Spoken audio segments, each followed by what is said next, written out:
of the principal madam of A.P.C. Mahalaxmi College and my fellow organizers. Good afternoon to all of you. And see that we have a formal valedictory session. We have formal welcome address and vote of thanks. Before that, I would like to give. I have some instructions to the participants, and please closely listen to me, and then we'll go to the formal valedictory session. And first thing that I want to tell you that regarding the write-up, as Sankar sir mentioned, and we have already received around 20 write-ups, and Sankar sir has given us authorization. Okay, both the coordinators will go through all the write-ups, and then we'll submit one or two to the purview of Sankar sir, and he will select the final one. And please, this is a humble request to all the participants. You please send your write-up on or before 27th of April 2022. So you have another 3 days to go. Before 27th, you please send all your write-up, because you have to attend one more session. All the 7 days, you please probably you have listened 6 days, and today also you are going to listen. All the 7 days, you please do the write-up. And Sankar sir is very particular about writing it single page. Okay, 1 page, I think so. One A4 size. Okay, and somebody said, 4 pages, 5 pages. We are extremely happy, but at the same time, we request you to briefly write it. And please see to that it has to reach us on or before 27th, and the mail ID is sent. Mail ID is shared in the chat box. And the second thing that I wanted to tell you that regarding the certificate, the certificate is ready, and probably see from tomorrow onwards we will start issuing it. But it will take 1 week or at least 7 or 8 days to receive the certificates. Okay, we'll send batch by batch. Otherwise, we'll send it alphabetic order. It will take 1 week, at least 1 week or 10 days maximum. And in case you have not received the certificates in 10 days, please write to us. Please write to us the mail ID which is said here. This already it is popped up. mtnc@apc@gmail.com. You please, in case you have not received the certificate, you please write to us. Please don't text us, don't WhatsApp us, or don't call us. And definitely all of you will get your certificates, we assure you. And see that the best writer would be selected. As I told you that now our presence, our secretary sir is also present. In the presence of our secretary sir, we would like to announce you that the best writer will get, or the person will get a gold medal and also a shawl, and if possible, a certificate. A certificate to, it's a request from the organizing team to Sankar sir. A certificate and a gold medal and a shawl would be that concerned person would receive, and that person will be announced in all the WhatsApp groups. And with these, then the feedback. So we would like to listen to your feedback for about 20 minutes. And those who would like to give your feedback, please raise your hand. At the same time, you please open your video. So simultaneously, you have to do it. You raise your hand and open your video. So we will see your video, and then we'll enable your audio so that you can speak. Every participant, we would like to listen to you, at least 10 to 15 participants, or at least 10 participants. We request this request from our side. Please briefly you offer your felicitations, or please otherwise briefly give your suggestions. Definitely, all the people would be given choices, and just to raise your hand and open your video. Our technical team will enable your audio. And with these few words, let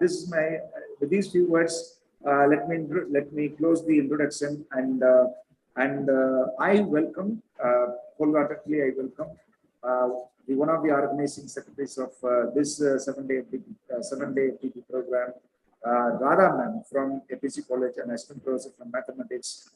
to deliver welcome address. Sir, excuse me, sir. She's not able to unmute herself. No, ma'am. Can Ma'am is ready. Ma'am is ready. Madam? Okay, sir. Okay. Yes, ma'am. Please. Okay, sir. Am I audible, sir? Yes, you are audible, ma'am. Okay, thank you, sir. Thank you. A warm and cool good afternoon to everyone. It's my great honor itself to welcome you all in this beautiful afternoon here. First of all, I thank God Almighty for showering His blessing in conduct of this great 7 days national level faculty development program, AQ 2022. I wholeheartedly register on behalf of A.P.C. Mahalaxmi College and also Mannar Thirumalai Naicker College, Madurai. A warm welcome to one and all. It's a great honor and privilege to welcome our President, Thiru A.P.C. Chokkalingam Avargal, A.P.C. Mahalaxmi College, Thiru Vijay Raghavan, President, Mannar Thirumalai Naicker College, and principals of both colleges, A.P.C. Mahalaxmi College and Mannar Thirumalai Naicker College, for joining us today in this great occasion, and also for rendering all the support and encouragement in all our endeavors for the great success of this faculty development program. It's a great honor and privilege to me to welcome all the dignitaries of Cluster India Group for their marvelous and splendid support in participating as guest speakers in all the 7 days, which is actually a wonderful umbrella and in this cool and hot climate. Thank you, one and all, sir. And my hearty welcome to all the participants who joined us here across the country for their enthusiastic and interactive presence, which boosted us even more satisfactory. Thank you, one and all. And also welcome the technical team for their valuable and most needed support throughout the success of this great event. Once again, I welcome you all. Thank you, sir. Thank you, ma'am. Now, thank you so much, ma'am. Now, it's a request to the participants. You please raise your hand and open your video, and you can briefly give your feedback. And the dignitaries from the cluster and IQAC cluster and the principals of both the colleges, and then secretary sir from our college, and everybody is eager to listen to your feedback about the faculty development program. Now, who is the first one? Technical team. Just you raise your hand and then open your video.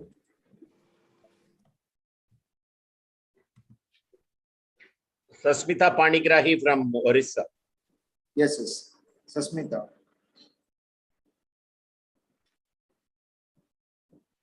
Madam, you please unmute. Open your video and unmute. Sudhakar, are you there? Yes. Yes, ma'am. Please, ma'am. Namaskar all. Respected members of Mannar Thirumalai Naicker College, A.P.C. Mahalaxmi College, IQAC Cluster members and participants. When we see an FTP which suits our time and place, we go for it. In some cases, it was just for a certificate to show to NAC. But the resource persons of this FTP made me sit in front of laptop for 6 days, and I am sure today also the same thing will happen. I learnt a lot which I was unaware of, and which an IQAC coordinator must know. Sir, thank you all. Once, Kangude sir told an IQAC coordinator should have eyes on head and sugar on tongue for their duties. Right, sir? But it's FDP like this, and the IQAC cluster members help, which put eyes on our head, which in turn brings sugar in our tongue. From my inner heart, I thank all the members of the college for organizing such a wonderful FDP and inviting the giants of knowledge, Dr. Sankar sir, Professor Pardesi, Gauri ma'am, Piyush Pahade sir, Pingle sir, Kangude sir, Dr. Deepak Nanaware sir, for educating us with such good information. Thanks again, sir. It was such a great help to us. Thank you, sir. Thank you, ma'am. Excellent observation. Thank you so much, ma'am. Thank you. Who else?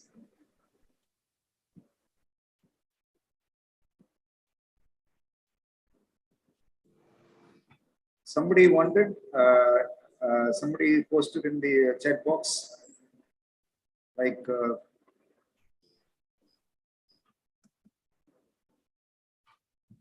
yes, Aisha. Sudhakar, are you there? Yes. Yes, madam. Please open your video.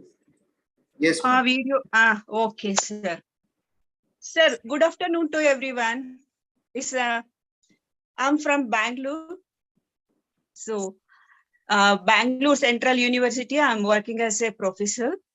So it's very helpful for us. Those that FTP all the days. I was attended 6 days. One day I was missed it due to some examination work. But each and every day, what I thought is really very helpful in our NAT work or in our university work, everything, so that those who are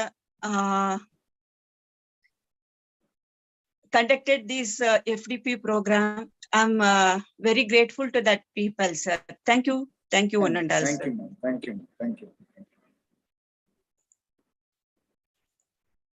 Who is next?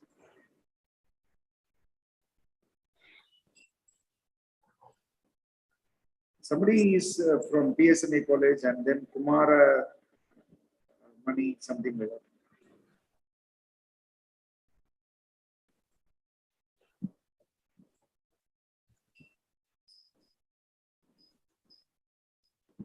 Sonia Pereira. Yes, ma'am. Good afternoon, everyone. Am I audible? Yes, ma'am. Yes, ma'am. Please. This is my first year as an IQAC coordinator, and thank you so much for your sessions. Thank you so much for your sessions. They were so good. The documentation, the ICT, every day. I missed 2 sessions because of my exams in the college. I had asked for recordings for the same, but all the sessions which I attended, I have actually made notes and they were very helpful. So it would be very good for me to see to it how can I align and streamline every documentation which is needed for my college to, of course, get the best accreditation from NAC for us, as well as to maintain all my papers for IQAC2. So thank you so much, the entire team, for having such a great FDP for 7 days. Thanks a lot for this. You're from which place, madam? Thank you. Sir, I am from NL Dalmia College of Arts, Commerce and Science, Mira Road, Mumbai. Excellent. Thank you. Thank you. Yes, thank you so much, everyone. Thank you. Thank you. Somebody raised? Manisha Kundkar. Ma'am, you please open your video. Video and audio. Manisha, ma'am. Anisha.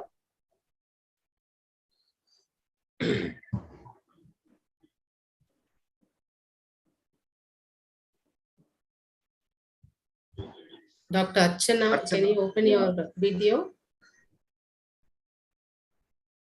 Archana Kachwai.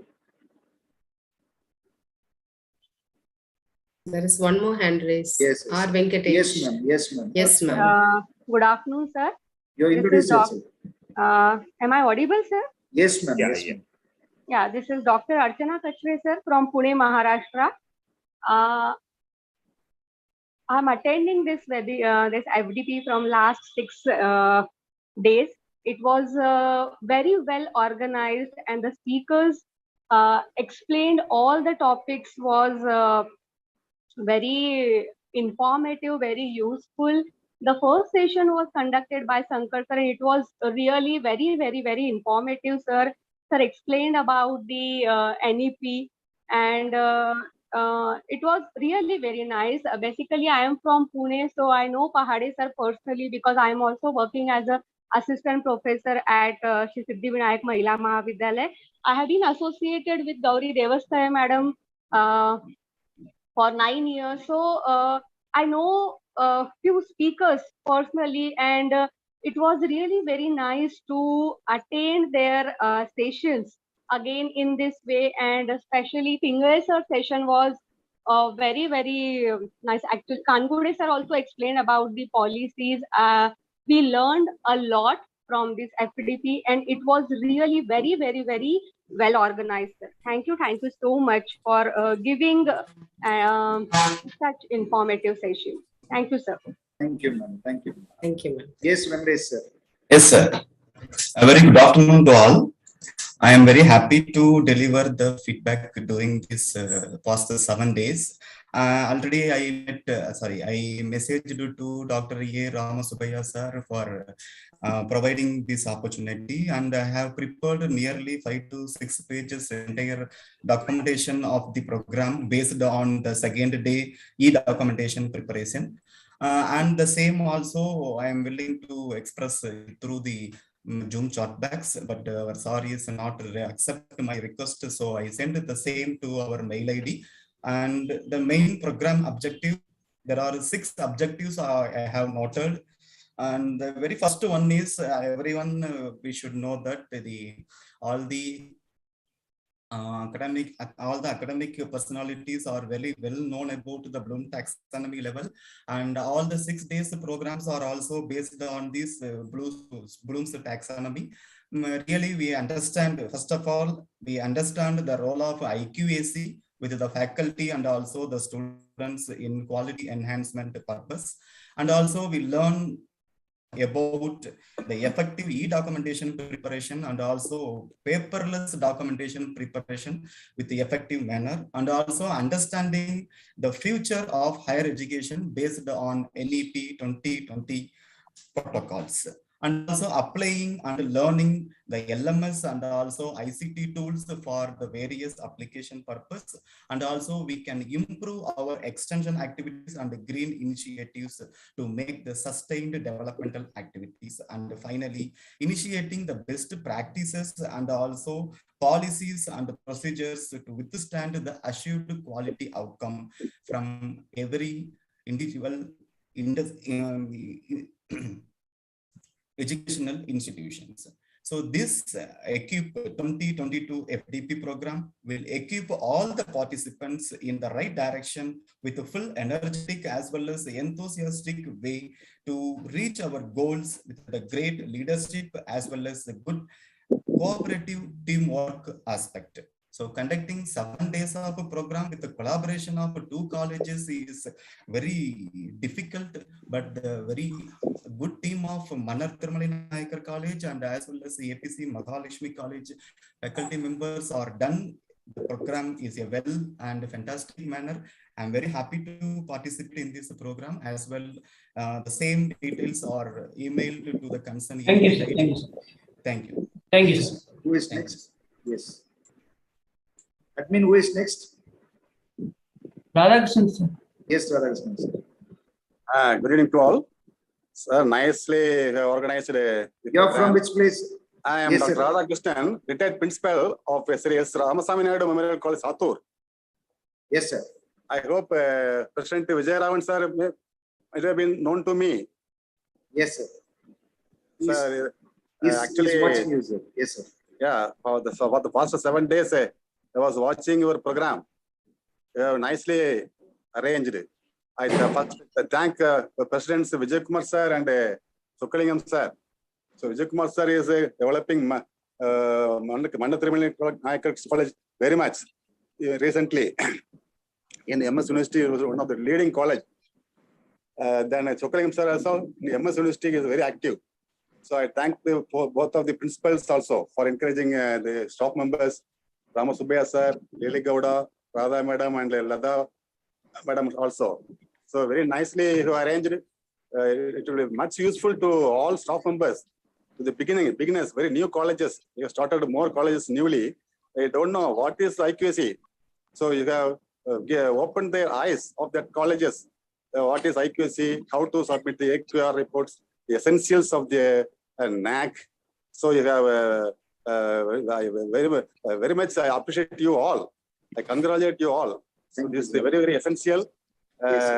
So I thank you all people who are responsible for this. Thank you, sir. Thank you, sir. Sir, we'll have two or three more feedback, sir, because the speaker has come. And we move on to next participant, Mr. Augustine Arul Prasad. Ma'am, sir, please, sir. Yeah. Am I audible, sir? Yes, sir. Please, sir. Go ahead. Okay. Anaivarukkum Vanaka. Namaskar to all the members of the IQAC cluster. Very honestly speaking, this is my very honest feedback about this program. Let me tell you the time period during which I actually happened to attend this program. We had our NAC visit on April 6th and 7th of this month, and we also received a score. And I am from Dwaragadas Govardhan Das Vaishnav College, Arumbakam, Chennai, and I am the IQAC coordinator of the college.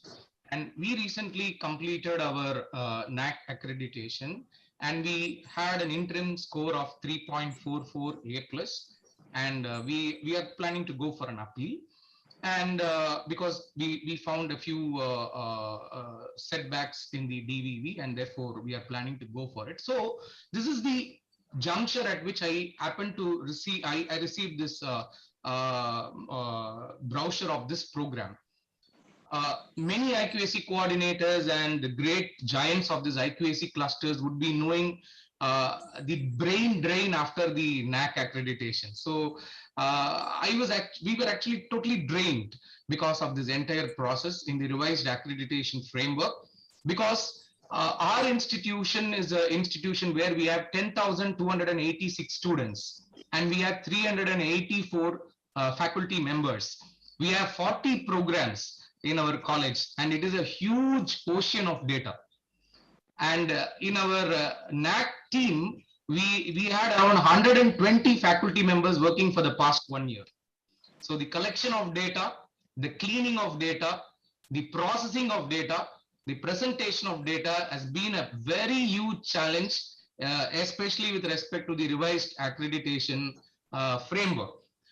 But when I joined this program on the very first day, I decided that I should watch all the days. I should be present. So even after the tiresome period of the past 1 month, I thought that because personally as an IQAC member, I personally feel that quality is never accidental. It actually comes through recurring efforts every day. So, and that is what we believe. So all of us here who are in IQAC, we strongly believe that quality can never be achieved overnight. It is only through very painful efforts that we have to insist quality in our institutions. Then, what is the outcome of this program? What is the takeaway for me from this program is that after attending this program, we have created, or I should not say created, we have designed our 2 best practices for the next NAC. That's good, sir. Excellent. And we have also designed our distinctiveness. So our criteria 7 is ready. That's good. Excellent. Thank you, sir. For the next NAC. And we also, personally as a coordinator, where I used to give a lot of pro forma for my faculty members, I learned a lot. It was a wonderful learning process all throughout these 6 days. And I even asked my management and my principal to have one such program for our college. Surely my entire college will chase me out from the college. Because after doing a lot of work for the NAC, if I tell them you have to attend 1 week FTP, they will blow away me. Okay. So, but still, I spoke to my principal, and my principal said, yes, we will have. So he said, we will surely have it, because as I told, it is such a wonderful program, especially I really enjoyed a few sessions. To be very particular, I enjoyed Mr. Piyush Pahade, sir. Sir, you were so good. You were so good. So especially the way you presented the documentation, and Gauri ma'am, wonderful Gauri ma'am. So extension activities and green initiatives. I myself, being an ICT person, I really enjoyed the session of Rajmohan sir, where he talked a lot about LMS and infrastructure, and Dr. Sankar sir. It is only you who inspired me to continue this program. Otherwise, I would have left. So on the very first day, it is only you who made me to stay back. It was great initiative, and Professor Ramasubbayya, your coordination, awesome. Thank you. Professor Vimala and everyone. So the entire team, hats off to the entire team.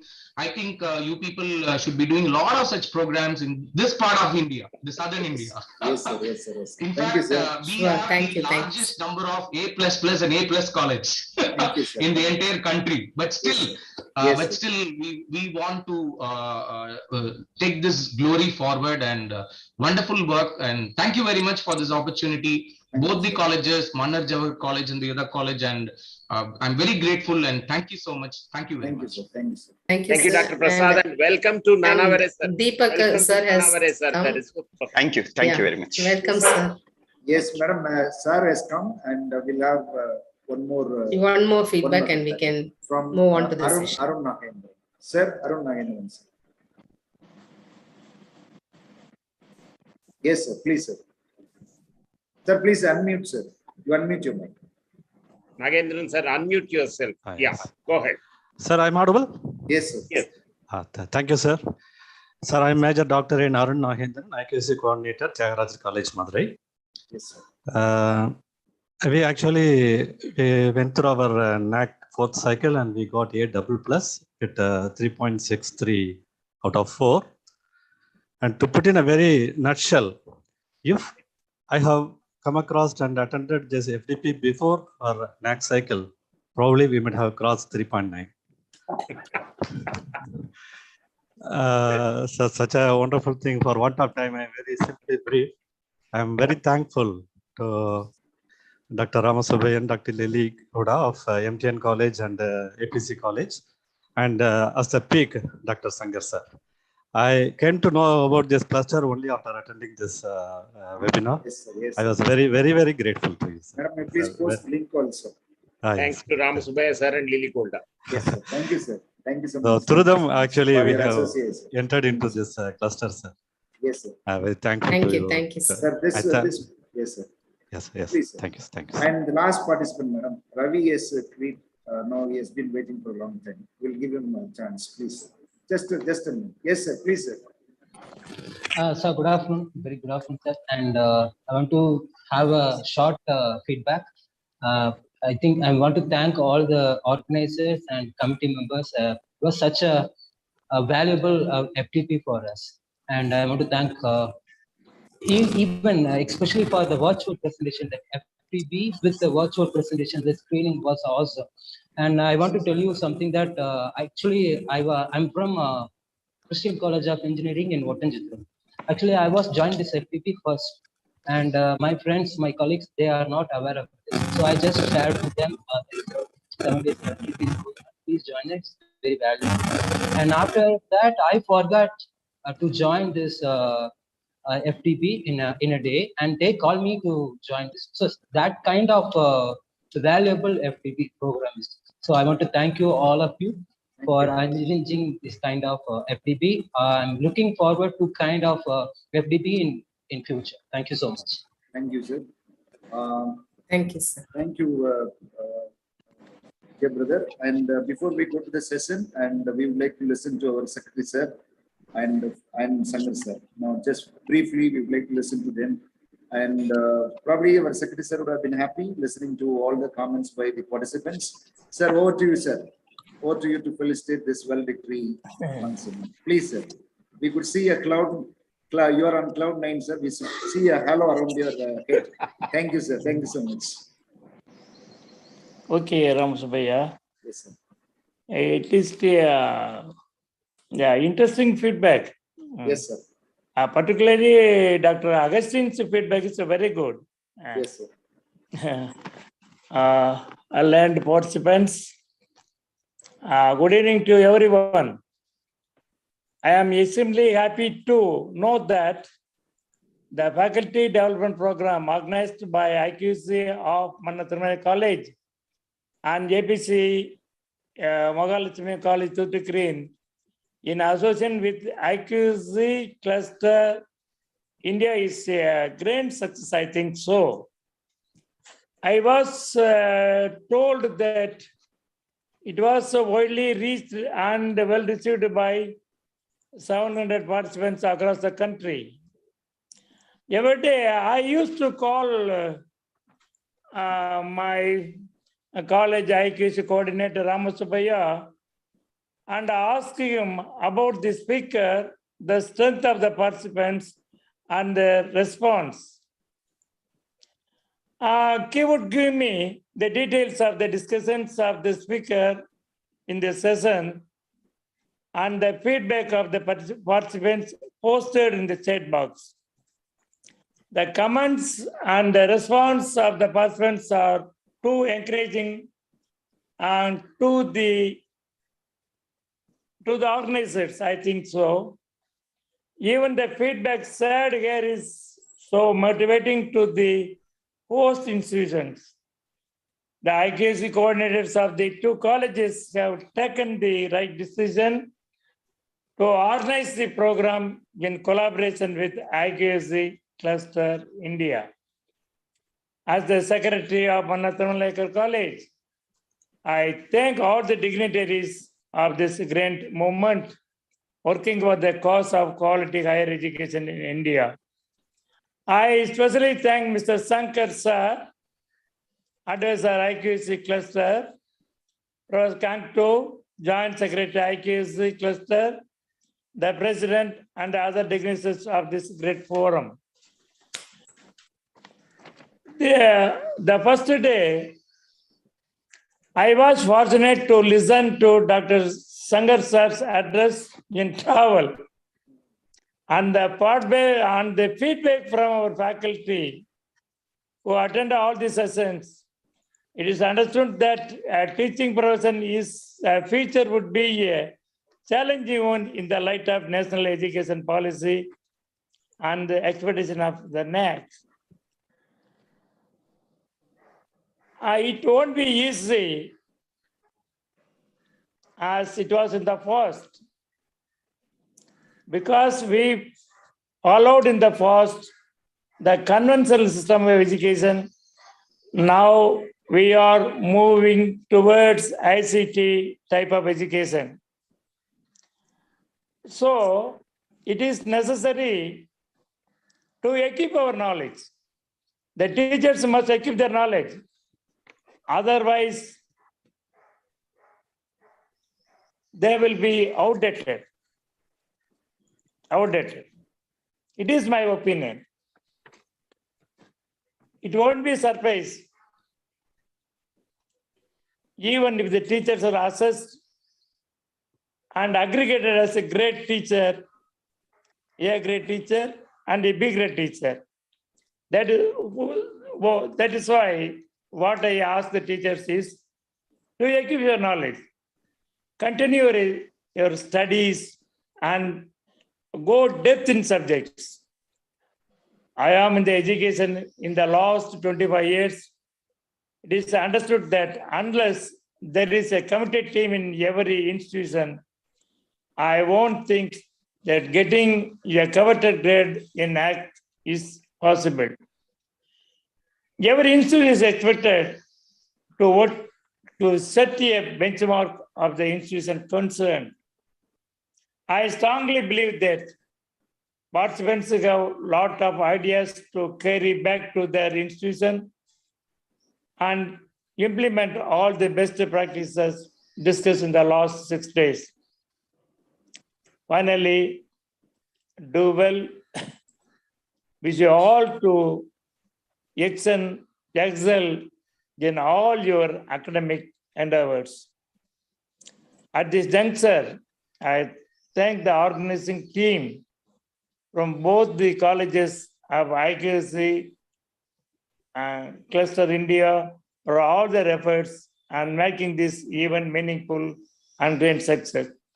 Particularly, I thank Mr. Ramasubbiya, Prof. Ramasubbiya of Mannar Thirumalai College, the IQAC coordinator, and Lily Golda of A.P.C. Mahalaxmi College for their sincere efforts in making this event a great success. Thank you all. Thank you, sir. Thank you. Sankar, sir, few words, sir. Please, sir. Me? Yes, sir. Please, sir. You are summing up. Few words. What better summing up could be there, see, than that IQAC coordinator saying, we got A++, 3.75. And had I attended such an FDP earlier, we would have scored 3.9. This Okay. goes to the cluster and its founders, and to the wonderful work put in by the two individuals, Ramasubbiya sir, Lily Gonda, ably supported by the principals and the management members. I'm all eager to listen to my young friend, Deepak Nanaware from the Department of English, clinching, closing it on a very high note. We look forward to. And happy friends, stay in touch, be connected with fellow colleges and also with the cluster. We'll do whatever we can to take the nation forward. Thank you so much. Sir, what happened, sir? 2 minutes. Yes, sir, Prof. Thirumalai. Please. What happens? 2 minutes. It's very good. Good evening, everyone. Sir, am I audible? Yes, please. Go ahead, Thirumalai madam. Good evening, everyone. I feel greatly honored to propose a vote of thanks on this valediction of this 7-day FDP on enhancing quality of unearthing innovative practices. First of all, I express my sincere thanks to my beloved secretary, our beloved secretary, through M. Vijayaraghavan sir, and Chokkalingam sir, president of A.P.C. Mahalaxmi College, and Subbalakshmi ma'am, secretary of A.P.C. Mahalaxmi College, and my heartfelt thanks to the principals of both the college, Dr. B. Manogaran sir and Dr. Meena Kumari ma'am. And I extend my gratitude to all the speakers of this FTP, starting from Dr. Sankar sir, Rajmohan sir, Gauri ma'am, Pahade sir, Srihari sir, Kangude sir, and Deepak sir, who is addressing the session today. And I register my heartfelt thanks to all the speakers on behalf of the whole team. And sir, sure, there are a lot of innovative takeaways from this FTP, from the speakers. I believe each and every participant will unearth the potentials and innovative practices in their respective institutions with this takeaways. And my sincere thanks to the IQAC clusterates, to mention Pakade sir, founder member, Sankar sir, advisor, and Kangude sir, joint secretary sir. And they eased our work. Now and then they posted the answers, seeing the questions on the chat box. They came to our rescue. In particular, especially Sankar sir, he rescued us often by answering the question and reading the question on our behalf. Thank you, sir. And it is like we don't feel like you were away from us. You were one among us, the organizing team hosting the program. Thank you very much, sir. And my sincere thanks to my co-organizers and the technical team. And at last, my sincere gratitude to all the participants.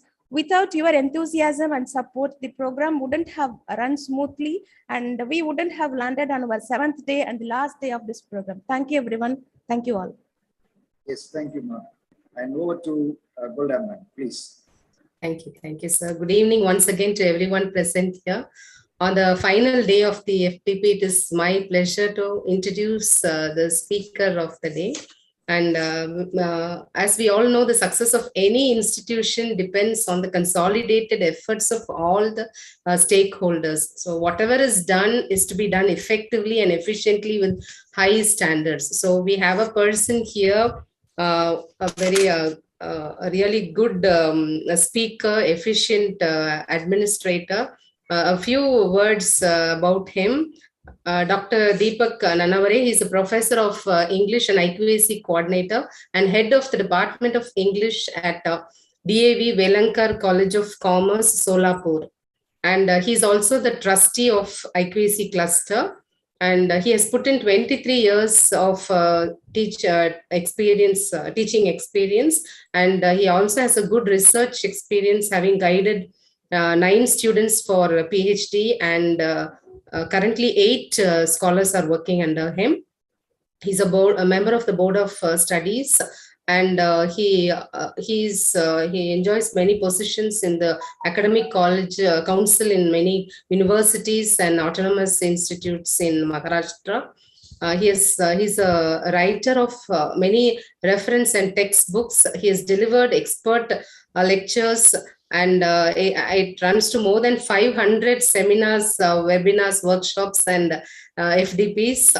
And to name a few topics, on he has specialized on NAC revised SSR and AQR filling process, NEP, quality enhancement issues in higher education, POCO, writing, mapping, attainment, academic and administrative audit, and many such things. And he's a recipient of many awards. And he also runs the Wizcraft Publications media and distribution, which is involved in content development for various programs as per UGC guidelines. He's a translator, he's a column writer, and a soft skill trainer. And I have a book with me, which incidentally I received just yesterday. It is the Handbook of NAC AQAR. So whether beginners or experienced IQAC coordinators and IQAC members, if you are in need of guidance, you can go for this book. You can get details from us later. It is sort of a Bible for the IQAC coordinators, I would say. Okay, and so now in the next 1.5 hours or so, we are going to be enthralled and mesmerized by a young and energetic Dr. Deepak Nanaware. And one more word about him. We have heard that once you start listening to him, you sit glued to your seats. You cannot move away, and he, at a stretch, he can go on and on forever. And you can't help listening to him. That's his style. So, and now I'm very happy to hand over the session to Dr. Deepak Nanaware. Sir, please. One sentence about my younger brother. He's enthralling online, but he's captivating offline. You see, if he comes into the room, you cannot leave, and he will not let you to leave also. From morning to evening, with a brief, very, very brief lunch break, non-stop he goes on and captivates people. Yes, sir, brother. I meant that. Over to you, Nanaware. Yes, sir. Am I audible? Yeah. Yes, sir, yes. Yes. IQAC of MTN College, Madurai, and Mahalaxmi College of Women, Thoothukudi, and IQAC Cluster. Basically, the title, that is EQUIP 2022, which caught attention of everyone. First of all, I would like to congratulate the teams. It is a very unique occasion, first of all, to deliver a session after valedictory. The purpose or the reason making this statement, I shall come to you later. But before that, first of all, Honorable President, sir, and Secretary, sirs, of MTN College and Mahalaxmi College for Women, Principal Dr. B. Manoharan, Dr. Yan Meena Kumari, the President of IQAC Cluster, Piyush Pahade, sir. Then the Joint Secretary, Dr. Professor Bharat Kangude. How can I miss the man who is rather, I would say, omnipotent and omnipresent for all our events organized in the different parts of country, Dr. Sankar, who is our apt advisor of IQAC Cluster. Organizing Secretary, Dr. Radha, and Dr. D. Vimla. the lady who was instrumental and always keen to have such event at the institutional level. T. Lily Golda, who is incidentally moderator over here, Dr. A. Ramasubaya sir, because I joined little late, but I'm fortunate rather enough, and it is very, because in this what you call period of time or the month, that is April, and being a man of literature, I would like to just make a statement that the man of literature or man of letter who governed 20th century literature, and Shankar sir is also from English subject, and he would agree with me, which is considered to be modern, the treatise or modern greatest poetry, epic rather, T.S. Eliot. In his Westland, one of the famous lines he states, or he initiates the shortened epic format, which was rather a revolution in the terms of literature. And he states, April is the cruelest month. April is the cruelest month because it reminds me of the history and past. But rather, I would like to bridge away from T.S. Eliot in terms of its only two lines, that April 2022 has been the cruelest month. Rather, I would like to go on to his last line, because finally he mentioned the aspects, or what you call the extract of Indian philosophy and literature, culture, that is da, the aspects of regeneration, recreation, and re-energizing and rejuvenating. That is, this is not an end. This, any event or any step taken towards the quality initiative can be the beginning of an end and end of beginning, because this is going to be continuous process, I believe. So I must put on record the word of thanks for the organizers who were instrumental to select the topics. And I'm privileged rather to speak to you on the last day when almost everything is delivered and poured upon you. Because usually, because although this is a month, scorching heat throughout the part of continent, but I think with the 6 days, previous 6 days of delivery, participants might have eased themselves with the coolest of the messages from the saving souls and the messengers of NAC, which my colleagues all over 6 days spoke upon. This is my belief. And I don't know, because whatever was told about the previous participants, and simultaneously my responsibility, I think I'm burdened or I'm over expected, I don't know. But whatever I have a little with me, being clusterite, IQAC clusterite, we believe that even smallest of the thought is the germination process, initiation process of the long and what you call grand outcome, which is being expected by the teacher fraternity, by the messengers of higher education. And here I would like to begin with my say on role of IQAC, role of faculty, role of student in quality enhancement and quality sustenance. Dear friends, all of you are working in your institutions in different capacities. The word or the term that has been used recently, and it's a bit common or normal for us, is the stakeholders. And each and every stakeholders must be satisfied by the efforts taken by the institutions. This is what is our belief. Utmost satisfaction, it is called as. The utmost satisfaction in terms of what? The roles and responsibilities assigned and accepted by the caricatures or by the points, those who work it out, not independently, but as a team, representatives of what you call HEIs.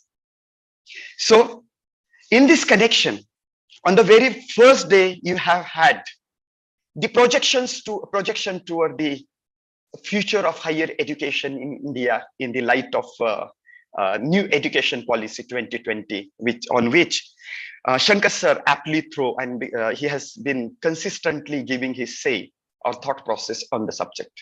Later on, these days, because sir said that I was confused, rather, I was shocked.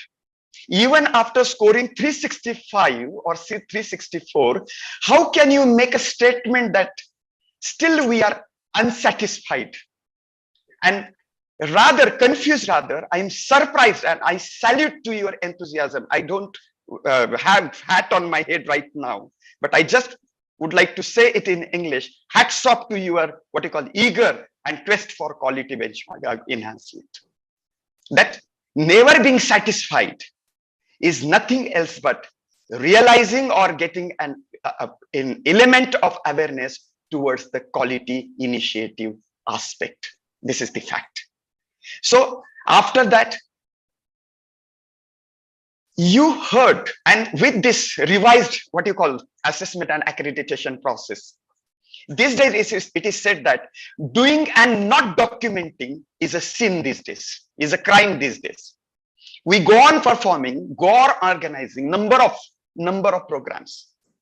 But when it comes to documenting and giving or handing over all those activities with proofs to IQAC coordinators is like the view or thought that has been presented by T.S. Eliot. That is, usually in month of April is a closure of academic year, and there you are asked by the notification or the notice issued by the IQAC or principal to collect or to send or forward all the documents. And that's why documentation process, how it has to be managed, how it has to be procured, and what does it mean to be complete document at your institutional level.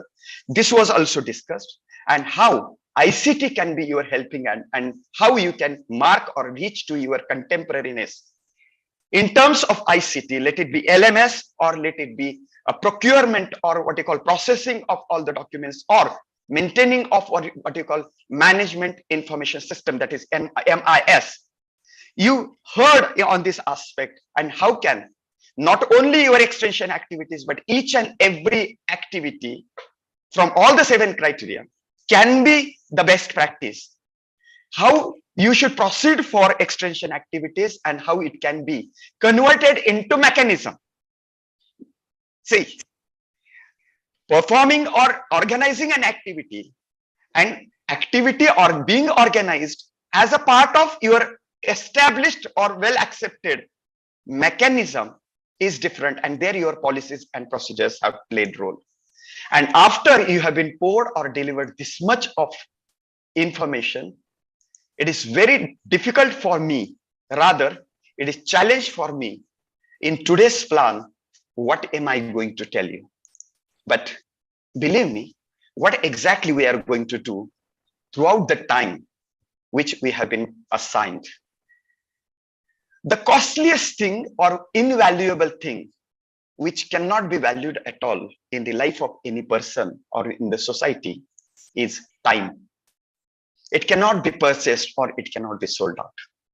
And I believe that all of you are here and all of you are giving me your valuable time, which I don't have any right to kill or waste your precious or valuable time.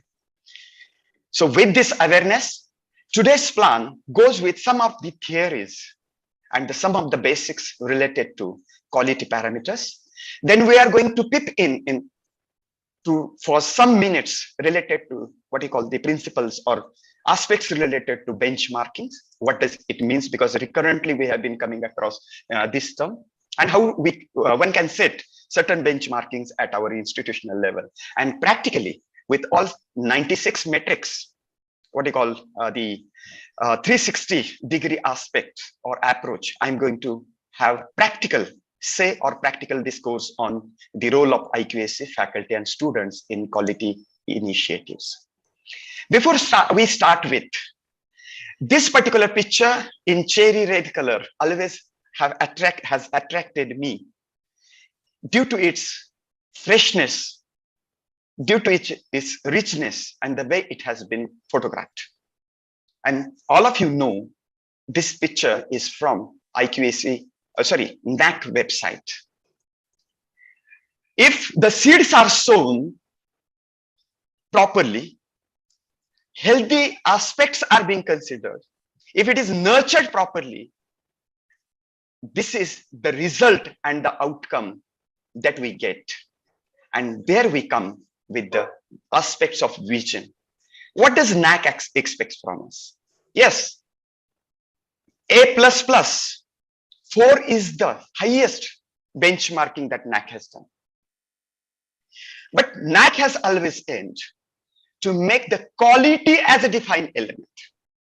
Means the key term over here, that NAC would like to attain quality by all the HEIs throughout India with the dual what you call evaluation and assessments. And what are those dual assessment? Let us introspect ourselves and simultaneously let others evaluate ourselves. And this NAC believes that it would be nothing else but through evaluation, it will be a promotion and it will be sustenance of those initiatives. But are we going to wait or halt with the aspect of sustenance of these activities? No, because whatever feedbacks have been given have proved the aspect that we are not going to reach only to the second level of the benchmarking or second level of the activities. Once we thought of the quality, we are first of all going to consider what are the quality initiatives that can be considered or that can be a part of what you call holistic development of the institution. There is a term called geographical indicator, that is GI in IPR, intellectual property right. And that IPR, one of the aspect, geographical indicator, I always or mostly I have converted it into II in terms of quality initiatives or quality issues. What is that II? II is institutional indicator for me. What is that institutional indicator? Because see, in diverse setup or geographical atmosphere, cultural atmosphere, social and economic atmosphere, urban and rural connect, and traditional and what you call professional programs, we have gathered or assembled on one platform to listen to the buzz on quality related aspects. And under this aspect, what institutional indicator, like geographical indicator, institutional indicators that my institution runs different programs, different activities for different students coming from different geographical, economic, social backgrounds with different types of teachers, with different qualifications, with different for the students and for the societal needs of different demands. And that's why with this concept of institutional indicator, we need to go back or revisit, remind our institution when we are going to think of the roles and responsibilities of all the stakeholders or all the three major stakeholders which we are going to have a discussion over here. So the three-step process that whenever you think of the quality initiatives, think of the all aspects, all activities or all the programs or all the processes that have been performed at the institution, at your institutional level. Let's have in your brain's eye, in your mind, your institution, and try to judge that how we can go for its rather sustenance or the next process, not with sustenance, but third thing that I was mentioning, that quality enhancement, like a catalytic process that once we take initiative, we need to continuously work on it without letting the thing or letting the activity die. It means sustain, but not only sustain, but quality initiatives. I would like to come back to Shankar's area where he mentioned or where he projected on the changing scenario of higher education. That he might have began with the Kothari Commission and he would have focused mostly the light on new education policy. This is the most priority area right now. And even NAC manual has included incorporation of new education policy as part 2A in SSR manual, and recently they have incorporated institutional preparedness for the new education policy under 6 parameters, that is multidisciplinary, interdisciplinary, then the holistic education, all aspects related to skill development, skill enhancement issues. I need not repeat that. Under this light, what are the challenges? It means new education policy, when we are at the step of what you call metamorphosis or synchronization with the educational system for with the futuristic aspects, NAC has already stated, or SSR already states, or AQR already states the scope, or what you call what is the focus of assessment. It starts with the quality culture. It starts with institutional functioning. It mentions quality assessments and involvement. This is most important. This is the collective activity, including your stakeholders, that is involvement and participation of all the stakeholders, and quality assessment, what I mentioned earlier, although I'm not from English, but one term I used from life sciences, that is metamorphosis. Second term I am using, that is catalytic, which includes, or which becomes which play a role to accelerate the rate of reaction, and rate of reaction in terms of quality measures, that is attaining certain benchmark, and simultaneously institutional self-improvement and innovation, and rather strengthen urge to excel. It means directly or indirectly, it is coming to nothing else but the quality parameters. What are the quality parameters? Here you might think for 5 to 10 minutes, I'm rather being theoretical. Intentionally, I'm being theoretical. The reason is that, and with the background of this theoretical aspect, rather what you call the orientation or brushing of this what you call dimensions of different parameters related to quality, I would like to proceed further to the practical approach that we can make our roadmap for our institutional functioning. So quality parameter basically goes with the credibility, which is associated with what you call the honesty of the institution in performing a role it has been assigned. Then it goes with the tangibility. And tangibility, all types of infrastructure, let it be ICT-based infrastructure or physical infrastructure, or the equipments that you have that you go on using related to which is clubbed under the physical facilities. It goes with reliability.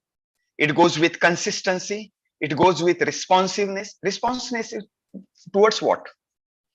This is what I would like to say. No, this is what we would like to say. And there we agree to disagree. And finally, we have a common say and common decision for the utmost, what you call performance. It goes with the competence. It goes with the courtesy.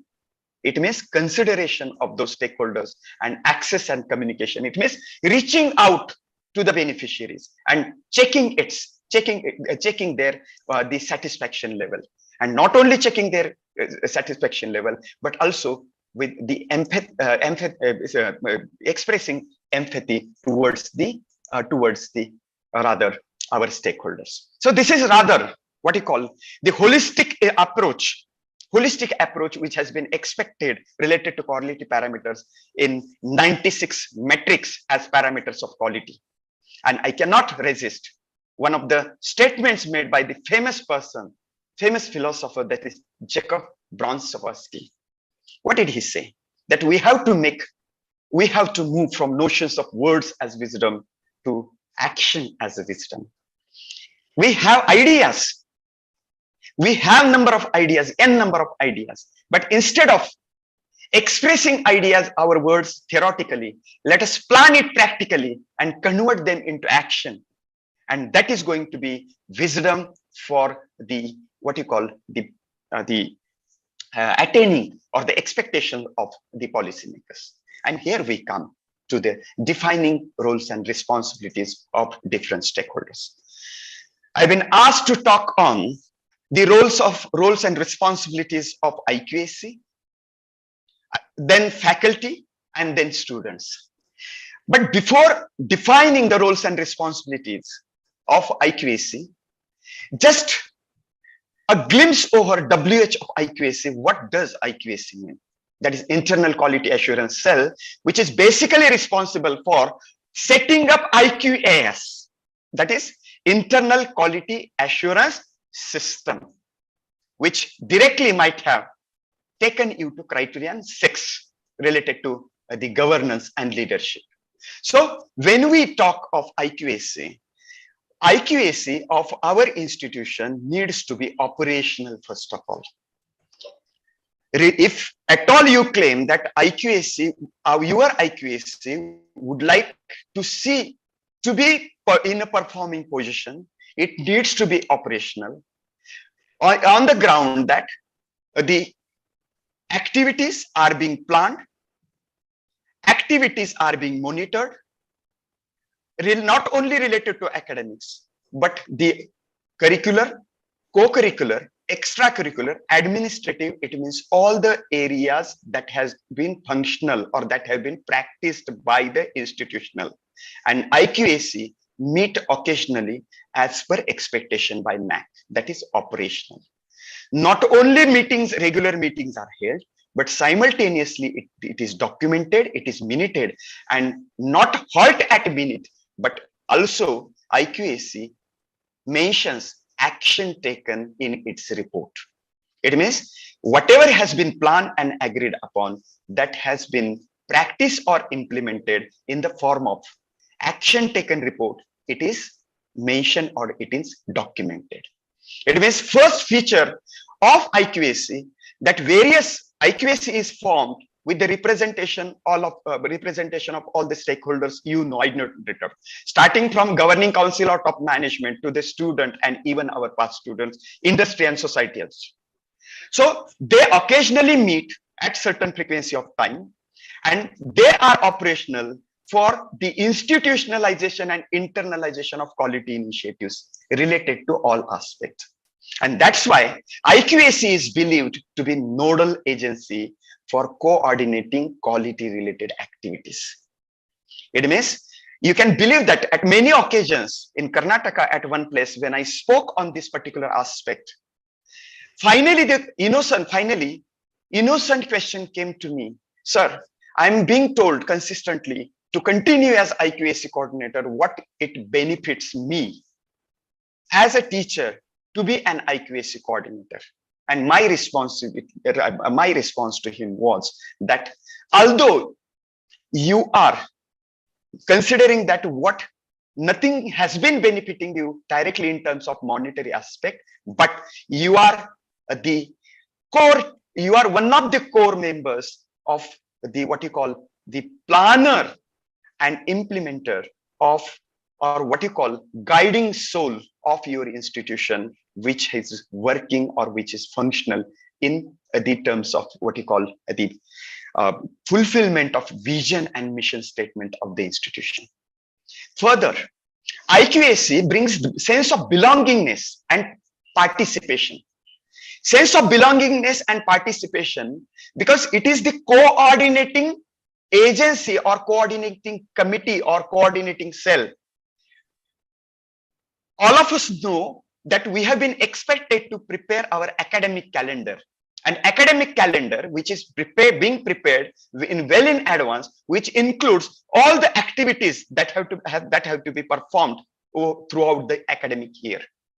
And there, IQAC plays an important role in planning, then monitoring, and simultaneously to check level of its effectiveness and performance, and rather the analysis of gap between planning and attainment or outcome. If this is the function of IQAC, or this is what you call the formation of IQAC, that IQAC always insists that activities need to sustain not only in isolation, that is internal level within the compounds, within the geographical area of the college, but IQAC is believed to be functional as one of the coordinating element with or coordinating cell with the external agencies, because it is always believed that in isolation, we may have rather limited efforts, limited outputs, but with what you call the combined efforts, we overcome the difficult or the most challenging task.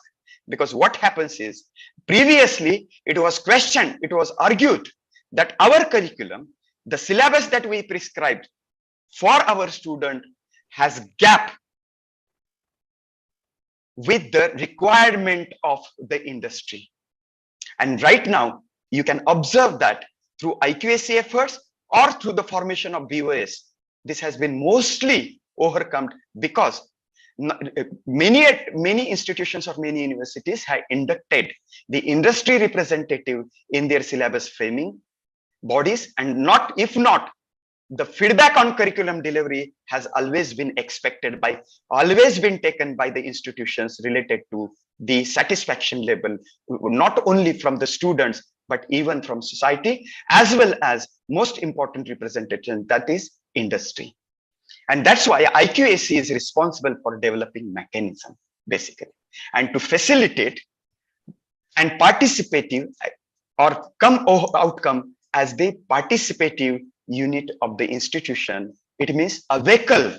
It is considered to be the vehicle of what you call vehicle of practicing, vehicle of incorporating the quality enhancement, and IQAC is believed to be interventionist for all the strategies that I have mentioned to overcome the deficiencies, limitations in terms of what you call the enhancement of quality. In short, whatever I said, let us put it in 3 C's formula. If IQAC is given such an important task to be participative, to be what you call interventionist role and responsibilities in institutional performance, it can be clubbed under the 3 aspects. And what is it? The first aspect is IQAC needs to perform very consciously. IQAC needs to prepare mechanism, decide activities, plan activities very consciously. IQAC needs to be consistent.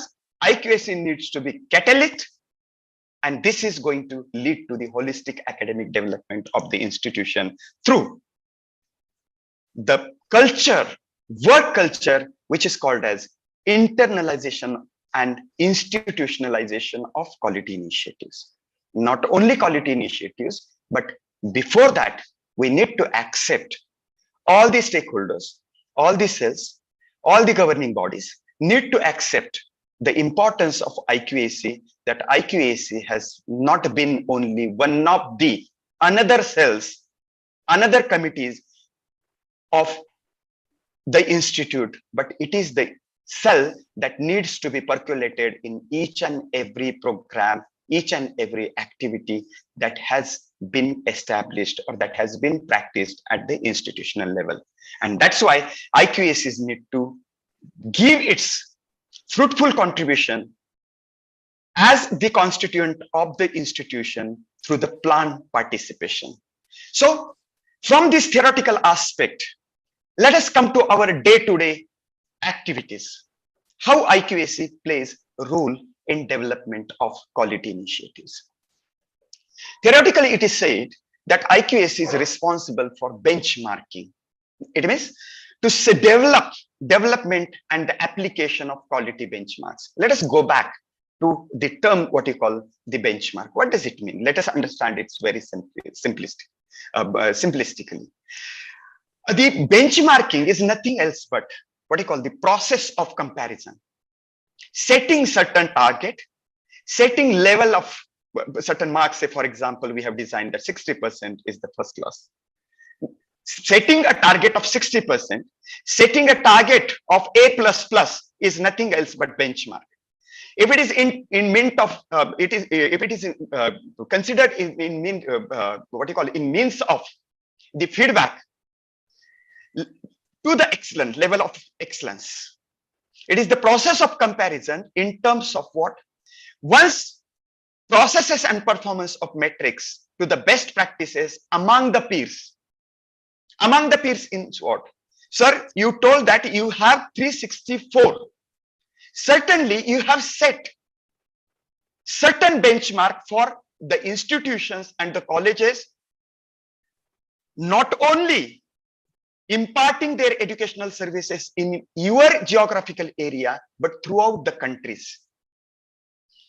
What our sister institutions or what other higher education institutions are doing related to quality in the time span, certain time span, what was their time span and what was the cost, not only cost of in terms of monetary aspect, but the cost in aspect or with the approach of even what you call human resource as well. So if this is the important aspect that we go with, the simplistically benchmarking is considered as the output that we try to measure ourselves with our own yardstick. We are competing with ourselves with our 100% efforts. And this is what the output or outcome of setting benchmarks. One aspect is you are setting your mechanism through the policies and procedures, making as the what you call mandatory aspect or well accepted, say rather system at your institutional level. Benchmark leads to improvement, process and procedures. It helps you to check or measure effectiveness of your past performance, and through that past experience, it gives an opportunity to enhance its results. One example you mentioned, and that example means a lot for me. Sir, you told me that you have student strength of 10,000 plus. Let me come to the practical level. If NAC measures us or our what you call say student participation in the extension activities, slowly I'm coming to practical level that how you can set your benchmarks. Say for example, if it is 25% or 50% or 75% of participation or 100% participation of the students of your institution throughout the year in extension activities, through the extension and outreach activities organized by your events, can you imagine that to cross 25% of participation, you have to enroll, you have to see to it that your mechanism handles minimum 2,500 students every year in extension activities. There you reach to the first level. It means 25%. You cross first level and you reach to the second level. That is 26 to 50% of the participation. Because what is expected that at the most participation, which I told you, up to 25% one level, 50% second level, 75% third level, and 100% is level 4. Optimum participation. Can you imagine that you are 10, if you like to attain or set benchmark that 100% students should reach out to the society, you will have to dream or visualize. You will have to channelize such system, such process where your 10,000 students can be accommodated in the outreach or extension activities, which not in which or in which area, not a single activity is considered organized from your institutional premises, where student needs to be taken out in the society and where institution needs to organize programs mostly with the association or in joint venture with the some bodies. Can you imagine? And on the in comparison to this, suppose a college is running say 2 or 3 programs, and simultaneously he has student strength of 1,000. Consider 1,000, and if they have to attain the benchmark, second benchmark, only 251 students or 250 plus students participation in the extension or outreach activities going to bring them to your level. At one side you are there 250 plus student, and at other side your 2,500 plus students this is benchmarking because you are running 40 programs with minimum 10,000 students, and they are running 2 to 3 programs with the student strength of 1,000. Marks are going to be assigned the same. Score is going to be assigned the same. So that's why I was telling you to go back to your institution and check the possibilities how one can benchmark. And that's why I told you, I would like to mention that output in terms of the better idea that how the competition operates. I was trying to give you example of competition and the result. At one side, 250 plus students, at other institution, 2,500 plus students operating or identifying themselves as best practice with the different, what you call, involvement of the student. And I just quoted you one example. Increasing efficiency, lowering cost, always R&D, and increasing student satisfaction.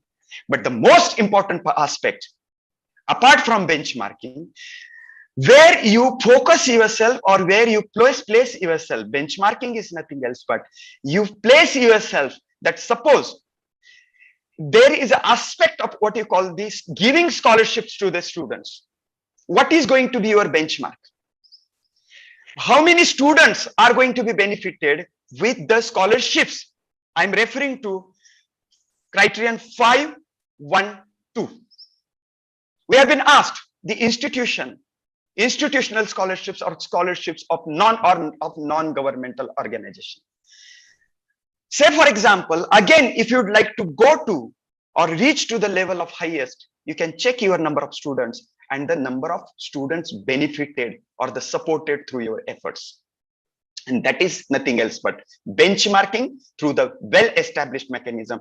Before beginning of academic year, IQAC will have to present the plan that how we can accommodate maximum number of students through our plan efforts and mechanism to get the support or beneficiary or to attain the highest level of the expectation. And then let us come to the second or another function of IQAC. IQAC is supposed to facilitate learner-centric environment and faculty development. And this is considered to be one of the aspects of IQAS. IQAC needs to plan, first of all, and it's planning teaching learning process, whether different types of teaching methods have been practiced. Then, if you are autonomous institution or if you are the university, you need to check how many, or IQAC need to discuss that how many of your curriculum or syllabus, subject syllabus or courses syllabus are formally giving students the entrepreneurship session, project or field work, which has been expected by NAC. Because many autonomous institutions I have seen that when they write report finally, they say out of 100 or 110 courses that are being prescribed over the period of 5 years, only 5 to 7, because we have project or field visit or internship only for the last year students. In new education policy, Sankar sir might have certainly told giving what you call the experiential approach or experience of doing or participative approach to the student, where IQAC can suggest or IQAC need to facilitate this aspect to see to it that it is incorporated, that student is made active in the class, not only in the syllabus, in the teaching learning process, and simultaneously need to take review of the completion of syllabus and also different CIE practices, that is continuous internal evaluation, your results and faculty development. If teachers are not being, if all the teachers are not taking benefit of or cannot be sent outside the campus for upgradation of the latest trend in their faculties, in their area, IQAC need to suggest, to conduct, or IQAC need to practically take a role or organize the workshops, faculty development programs exclusively focusing on the faculty development. Say, for example, a session was given on the use of LMS and everything also. Then the point I was mentioning, that how it can be learner centric. IQAC is a core area. IQAC peeps out. IQAC simultaneously suggest, say for example, at local level, what are the possibilities where students' participation can be enhanced? To which industry, or where can we, or what is the thirst area? From local to global, that is at global level, what are the areas that have been performed or that have been hotcake, where students can take benefit of those activities for their placements, or inculcating the skills in the terms of lifelong learning. So IQAC need not be local or need not be global. One term I would like to coin, that is IQACs need to be global in their approach in terms of quality initiative. Global, I said, neither local nor global. It needs to be a blend of the what you call universal approach without forgetting our local needs. They need to be global. So moving on to the further aspect, what is being implemented, what is being practiced, what is being served.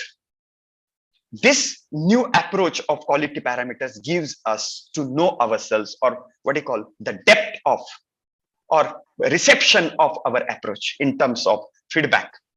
IQACs are responsible for collection and analysis of, first of all, development feedback. Usually to IQAC Cluster India, to us, usually questions are asked, sir, we have taken feedback. Feedback of what? Always there is a confusion between feedback and student satisfaction survey. See, try to understand, IQAC needs to be very conscious that feedback in first criteria has been expected in related to curriculum delivery, and student satisfaction survey is placed in second criterion. And in all those 21 questions, out of which 20 are closed-ended multiple choice and 21st is open-ended question, there NAC has included teaching learning related issues, but mostly our student satisfaction survey, which can be developed in the form of questionnaire, well-defined, well-planned, covering to all curricular, then administrative, related even sports and other what you call the facilities that have been provided to the students with the close-ended and the open-ended question everywhere. IQAC need to design and develop their mechanism that when to conduct feedback. Once during mock peer team visit, incidentally I asked, when do you conduct feedback? And the answer given was at the end of the academic year. And spontaneously, one of the responses came from other responses. It means when your faculty has completely spoiled your child. Don't take this term derogatively. I'm also a teacher. And I'm proud of being a teacher. But if this is the term, this is the comment by other stakeholders, and we are proudly saying that we have no what you call corrective or preventive mechanism span or times kept as a buffer, that even some negative feedback or some corrective measures have been suggested by the stakeholders that can be incorporated in the remaining duration of the academic year. So IQAC need to be very conscious when the design form, and simultaneously when to conduct it practically, and simultaneously its analysis. After analysis, action taken on it, and role goes to IQAC, not only related to feedback, but even student satisfaction surveys. Now, as I told you previously, that IQACs need to be nodal agencies in a term that they can be a face of an institution to reach out to the society. They can establish contacts, Yes, our departments are going to establish contact, but IQAC need not forget that until and unless different stakeholders from society, let it be our alumni, let it be our industrialist, let it be different organizations in the society, institutions of eminence, they need to be contacted, they need to be connected at institutional level for conducting inter and intra-institutional activities which will give awareness or which will help to flow the breeze of awareness and updates among the students as well as teachers and all the stakeholders. And here IQAC needs to play the role.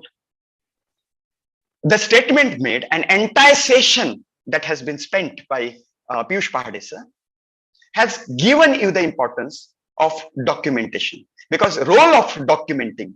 But NAC has said that yes, documentation center, establishing documentation center in IQAC is a must, but it need not be one of the hierarchical cells or one of the hierarchical point or juncture in the institution to present or preserve documents.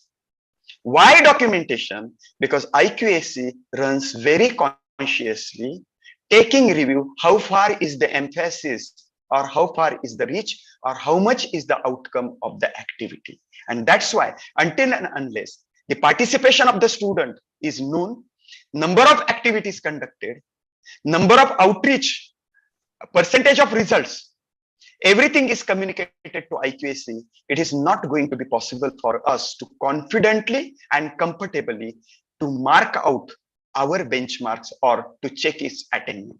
And that's why, as one of the documentary aspect, document maintaining body or cell, IQAC is responsible for documentation of various programs, activities, and through this documentation, it needs to go for development and maintenance of institutional database.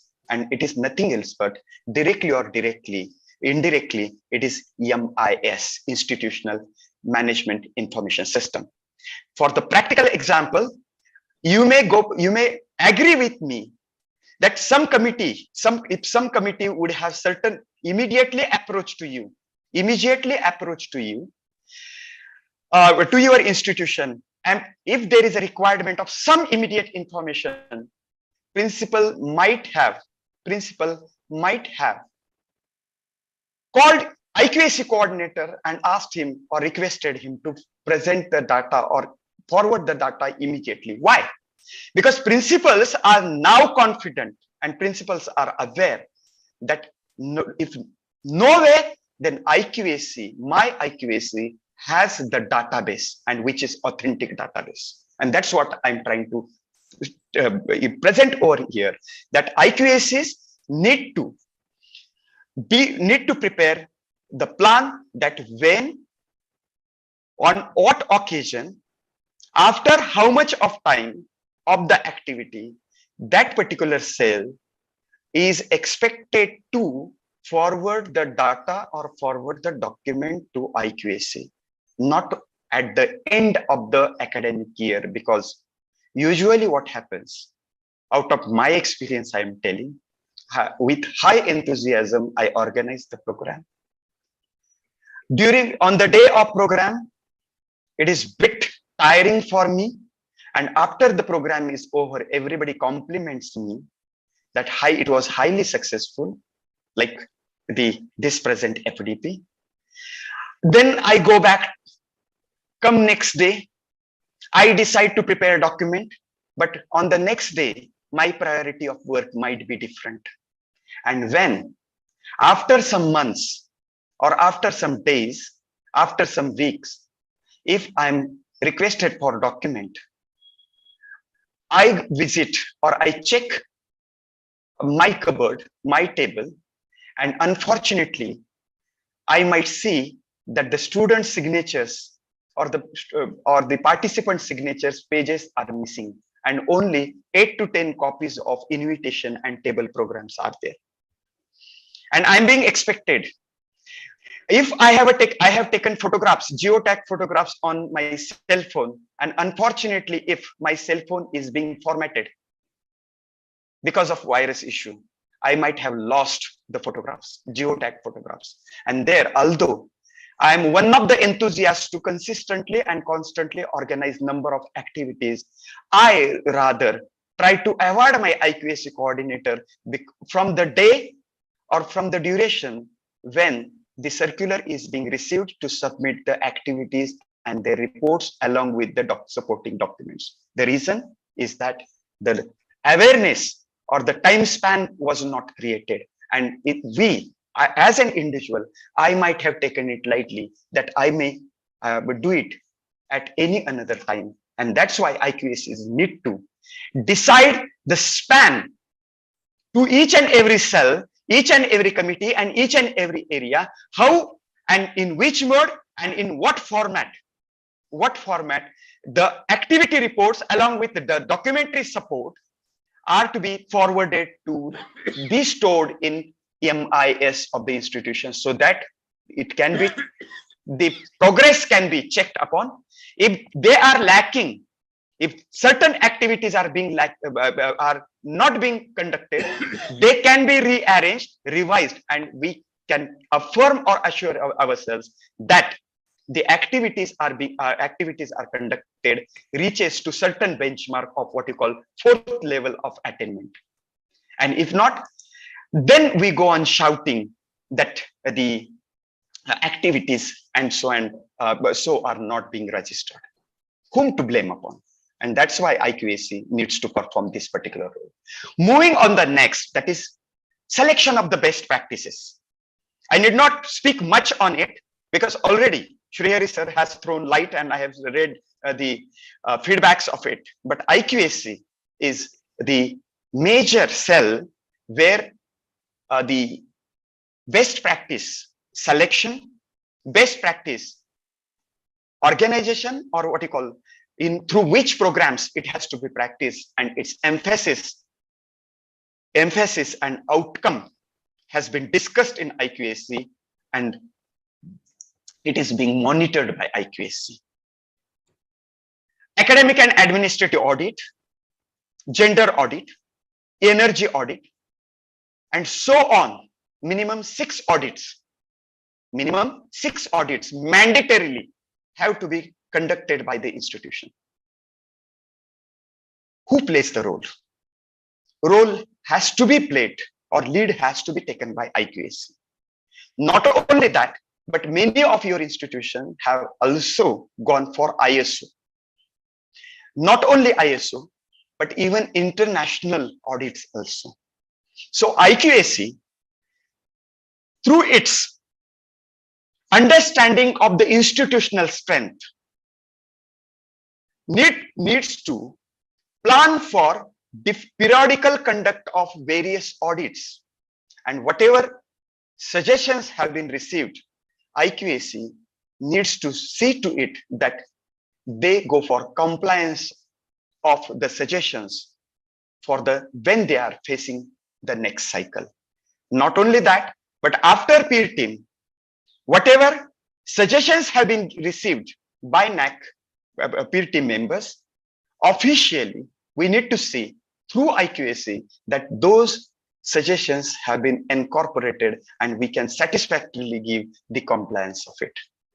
Not only that, but even in the financial audit also, rather it is observed, and throughout of observation I have been telling that when it comes to the budget for maintenance, another head in criterion 4, that is, I'm referring to 414 and 441, that is budget and amount spent on the maintenance of infrastructure and augmentation of infrastructure. Simultaneously, budget spent on ICT, amount spent, expenditure on the MIS or IT upgradation, and simultaneously amount spent for the purchase of books and database.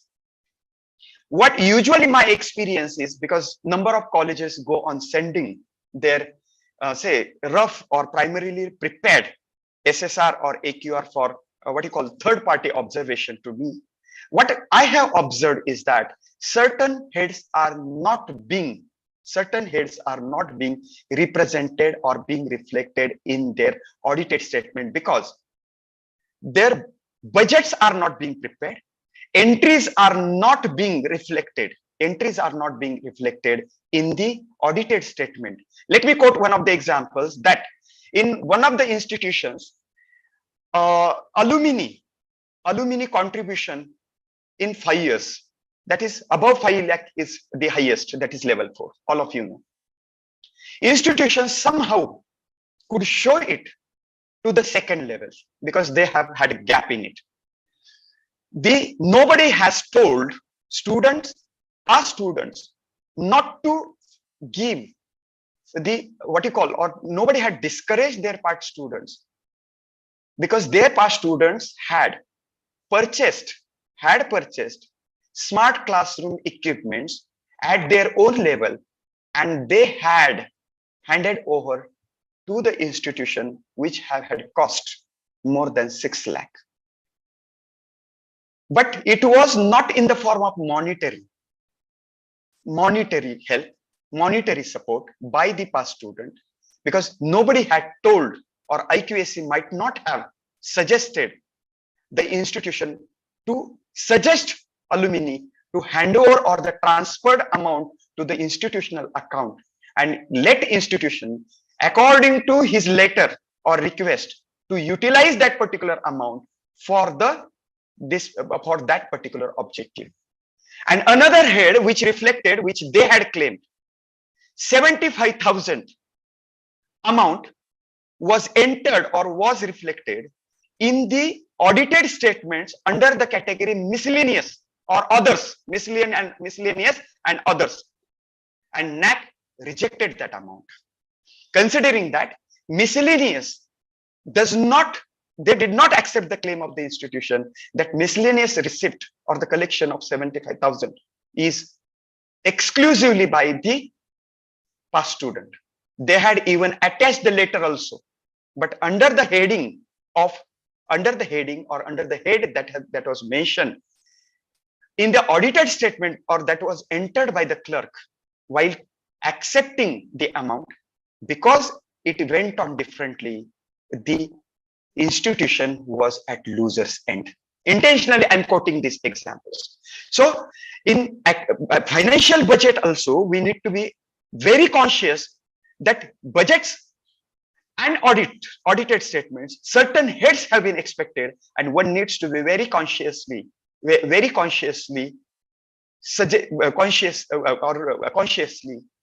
to give your thought or suggestions to prepare certain heads in your budget as well as in the audited statement. It must reflect clearly, which reflects the audit. And one important aspect is that IQAC is active. I began with the thought that IQAC needs to internalize, institutionalize all the activities and channelize and establish mechanism. And there I started with the say, that is, they need to be vibrant, they need to be active through their meetings, performing these tasks. And the most important is that the activity is considered to be functional. IQAC is considered to be functional when they submit their annual quality assurance reports in time after academic year is over. Not only that, but the data like ICT data, simultaneously data submitted for NIRF is also submitted. In these different rankings, institution participates. But believe me, my friends, I have seen the deviation in the data, that whatever data was submitted for NIRF, student strength was different, and the data submitted in AQR was different. And remember, all of us are supposed to maintain the data on our institutional website. And if we are submitting the data, how can one accept or outsider accept our authenticity or the integrity or the claim if we are giving student enrolled data of 2021 differently for NIRF and to AQR. We can't say that NIRF data committee was different and AQR committee was different. So IQAC is responsible to see to it that they govern with the major thought that one institution, one data policy needs to be incorporated through IQAC. So due to paucity of time, I would have loved to give you practical examples because I have seen number of DVBs, we have seen number of AQRs filled in, number of say SSRs filled in, and visiting different institutions. But let us now proceed to the second aspect, that how a teacher who is at the center of the say all the stakeholders can play a role in the quality enhancement and sustenance. Let me come to the dimensions of role of the faculty. That what are the areas that can, say for example, teacher perform role. Let us take a review because they have different dimensions. One, teacher has a role to play in the dimension of what you call institutional level dimension, departmental level dimension, departmental level roles, you can say, student oriented roles, not only student oriented role, but individual level roles. I'm going to explain all the roles. Then academic and administrative role a teacher has to play or perform. Then research and ICT integration related role. And most important is that through all the activities, the final or the fifth core value of NAC, that is contribution in the national developmental role. That is what you call societal or the role in the national development by the teacher. Let us come to the first part. When we go to mock conduct AAA or mock NAC, usually in the teacher meeting, because I'm talking about role and responsibilities of a teacher in the quality enhancement processes or issues, I'm focusing. It doesn't mean that it may not be the case with other stakeholders as well. In one of the institutions, I straightforward asked, what is the vision statement of your institution? And usually, so it is in a sorry state. Hardly some of the teachers could tell the visions and mission statement of the institution. So first role of a teacher, remember what is vision? Vision is the aspect or the dream one has nurtured, and all the practices, all the activities that have been performed by the institution are for the fulfillment of the vision statement, and mission is nothing else but action plan that has been designed to fulfill vision statement, and which is directly queried in 611, that is sixth criterion. Now, second question is, it means first of all, I request all the IQAC coordinators to organize such a program once. Like you organize, you are mandatorily expected, because I'm going to talk it when I come to code of conduct. But here also, along with code of conduct, see to it that every year IQAC organizes program orienting the vision mission statement and its fulfillment, which will give awareness of the awareness to the teacher that what exactly is the outcome that is dreamed of, so that the teacher can plan and change, or what you call modify their work culture, one, planning of the activities, and simultaneously going for the outcome. Not only that, we even ask what is the year of perspective plan that is going on, institutional perspective plan or perspective plan. Hardly some teachers remember it correctly. The perspective plan is of so and so year to so and so, and we are into the third year or fourth year of perspective plan, and these were the plans, and these are the activities or the areas that have been accomplished, and these are the activities or these are the areas still remaining in relation to perspective plan, because perspective plan is not a matter which is just designed for the sake of convenience and we go for reverse planning.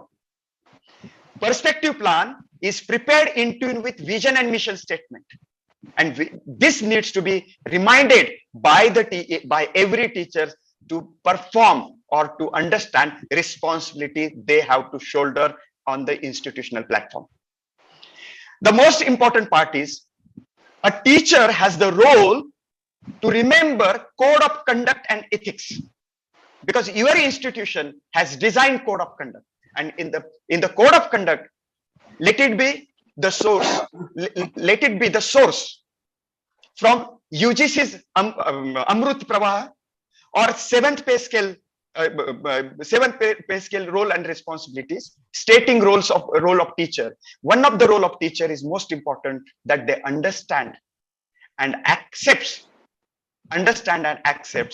all the rules and regulations of the institution, and as one of the caricature or one of the brand ambassador of institution, they first speak positively and work for positive output throughout the academic year, so that the institution's brand name outside in the society is not at all being questioned. They do not disclose any confidential information. This is one of the roles which is being neglected, because if something new is incorporated, that day my friend was telling me that being IQAC coordinator, when program was being conducted, because participation signatures are needed, number of beneficiaries are needed, we conducted a meeting, and there we requested to take feedback of every activity. Previously we did not do that, and even the student signatures, names and signatures during all the programs, his colleagues started shouting at him that what is need of it? Shall we conduct a program or see to it that all these formalities are being completed?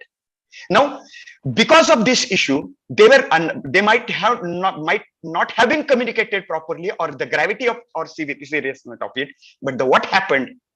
The message went on outside that teachers are being pressurized, and some colleagues spoke out that there is a lot of torture going on in the institution.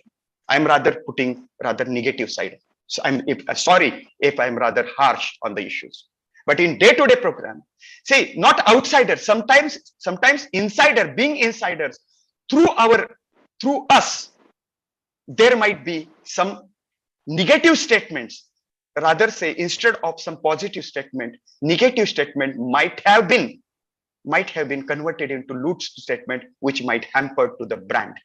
And that's why we teachers have to play role, first and foremost role, when we think of our college, institution, HEI, to remember vision, mission, perspective plan, and code of conduct of the institution, so that we can divert and accommodate all our roles and responsibilities to the betterment of the institution. Next is, as a teacher, where are we? The best place, best processing ground is our classroom. It was previously said that the teacher is at the center. It was. Teacher was dictator. Teacher was sole source of information. But now new teacher, new university, new guru has come up. That is Google Guru. And this role of a teacher, this reality of teacher has not been, rather than guru or what you call dictator in the classroom, who worked with the chuck and tuck method, we have been shifted to one of the corners, and we have shifted to the reality of one of the sources of knowledge, not only the sole source of knowledge. So as a teacher, we are facilitators now, we are mentors now, and we are guide by side now for our students. And if we are guide by side, if we are mentors, we need to first of all see to it that how we deliver our curriculum effectively. Effectiveness goes with the different pedagogies to be practiced. Chuck and talk, that is present method, has to be limited to certain extent, but let our student participate, let our student experience, let our students practice it, and they are being created interest in the subject, and not only interest in the subject, but they are being taught as if they are given a choice with their capacities of Bloom's taxonomy.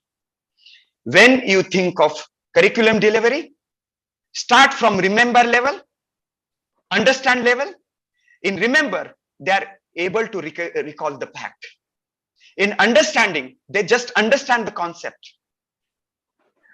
Let them apply it, give them skill. As a teacher, we modify our teaching methodology to such that they get opportunity to apply the concept that we described in abstract. They are able to go for the practicing of it at a practical level. Now from apply, they need to move on analyze. There should be an element inculcated through the teaching learning process that they get ample opportunity to analyze the concept and then evaluate, and then the top order of the knowledge or curriculum delivery is create, whether they are able to create something out of their learning. And this gives an opportunity to modify, rearrange our teaching learning practices, redesigning our class, redesigning our course outcomes, redesigning our program outcomes, and rethinking over our program specific outcomes, its mapping and checking for its attainment through direct and indirect assessment methods, and even through feedbacks. Because what has been observed that usually in traditional courses, we are being charged that we speak in abstract, and hardly students are given opportunity to go for higher order of knowledge, that is higher order of development of cognitive skills. And this cognitive skill aspect has been lot discussed in new education policy, and our teacher with the vision of new education policy has a role and responsibility to play that teacher consciously redesigns his practices in the classroom to cope up with the development of his cognitive aspects of personality. Not only cognitive, but usually I called it as a cognitive, then his what you call practical skills or skills, which I usually call as dil, dimag or heart, that is affective skills, and simultaneously psychomotor skills. And most important is that in classroom environment, that is cognitive skills. And when we plan our activities, we go for checking its attainment. Everything is outcome based. In new education policy, if you take a look in 65 pages of new education policy, word outcome has been repeated for 38 times, and word learning outcome has been repeated or appears for 18 times. Check it. You can check with Google. If UGC is aiming, UGC has planned OBE. Unfortunately, when we conduct outside the workshops or the programs related to outcome-based education, checking for attainments, we unfortunately realize that learning outcomes design, they do not have base of LOCF, learning curriculum outcome-based framework, which is mandatorily issued for all the educational institutions by UGC. If not, just visit UGC website and rethink over the holistic approach of the attainment or the student support in the classroom environment, what is being expected from lower to higher order. Usually I'm referring here to the conduct of CIE, continuous internal academic evaluation. And in a continuous academic internal evaluation, does it mean that you are supposed to only conduct written tests? No. Apart from written test, whatever are our expected outcomes, not objectives, because learning objectives are teacher oriented and learning outcomes are student oriented. Whatever has been attained, it needs to comply with our expected outcome or our objectives. So you will have to redesign your teachers and departments. You will have to redesign your evaluation patterns, evaluation methods, examination, not only examination, I am rather referring assessment and evaluation and assessment methods according to your course outcome. This is one of the aspects that teacher need to remember when they want themselves to be ready for facing the challenges that have been raised not only by new education policy, but the futuristic approach of education. And if at all you believe that, yes, I can bring out the change, teacher has to see to that he's involved in curriculum development and assessment. Because in 96 metrics, one of the metrics from first criteria asks you that how far you are involved in the curriculum development and assessment processes of your affiliating universities. So this is one aspect that teacher needs to remember. What is next role of a teacher? That if you are not directly a part of body, you may say that BOS is, we are affiliated college and we don't have any opportunity to be the part of BOS because BOS is of a limited people. If not, try to understand the seminal meaning or basic meaning or fundamental meaning of what is add-on. Whatever is prescribed in the formally in the syllabus, you add certain topics in the minimum 30 hours course, addition to the former curriculum, which is not directly part of curriculum, but addition to, and simultaneously, because national new education policy focus on the giving skill set, making students skill-based, imparting skill set, whatever is the skill have been attempted to be inculcated, they come under certificate course. And that's why teacher need to play the active role to see to it that there are substantial add-on and certificate courses developed, making or equipping students with the certain skills and contemporary issues or contemporary topics of the related to the faculty. They are being introduced to them, if not through formal curriculum, through your add-on courses. And remember, the participation ratio or the beneficiary ratio crosses the 4th level of participation. This assurance is important that you incorporate or you promote or you involve your students to the above 75%. We can't say.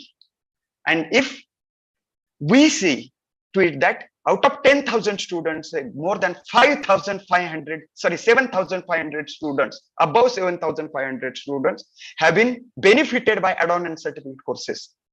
How wonderful to see to it that the students are attributed with the contemporary trends of the subject as well as certificate courses.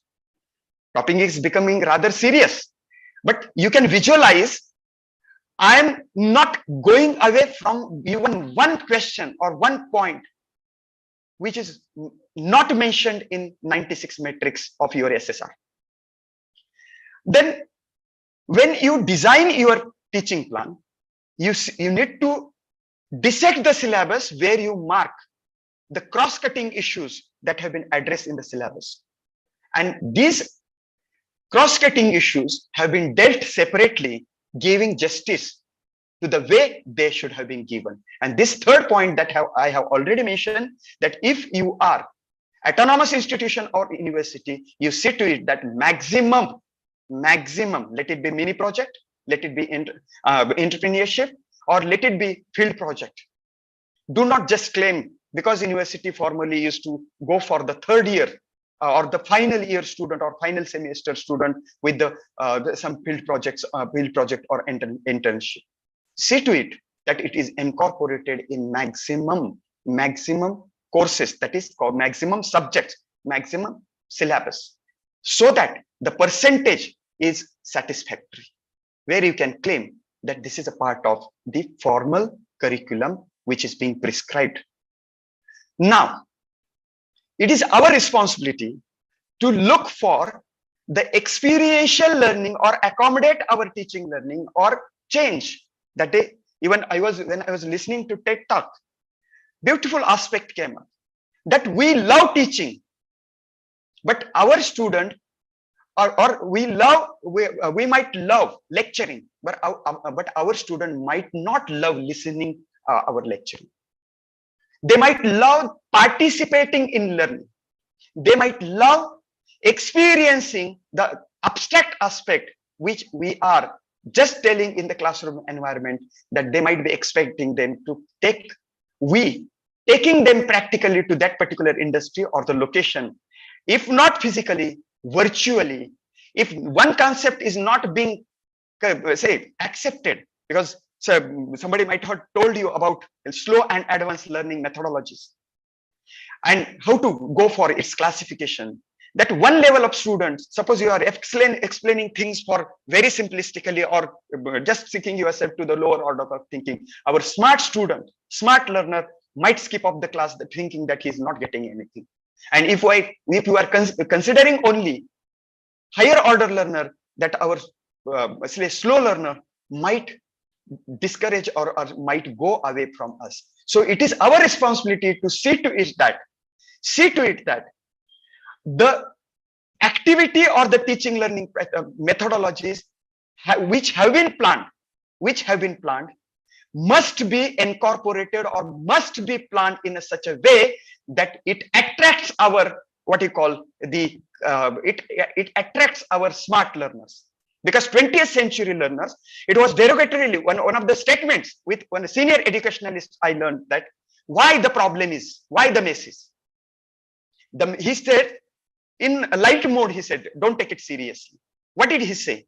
Sir, the fact is that our syllabus or the content of our syllabus is designed for 21st century learner by 20th century teacher, with content of 19th century and being taught by 18th century methods. Just take lightly, but at least this opportunity gives us to ponder or think over the reality of the seriousness of the issue.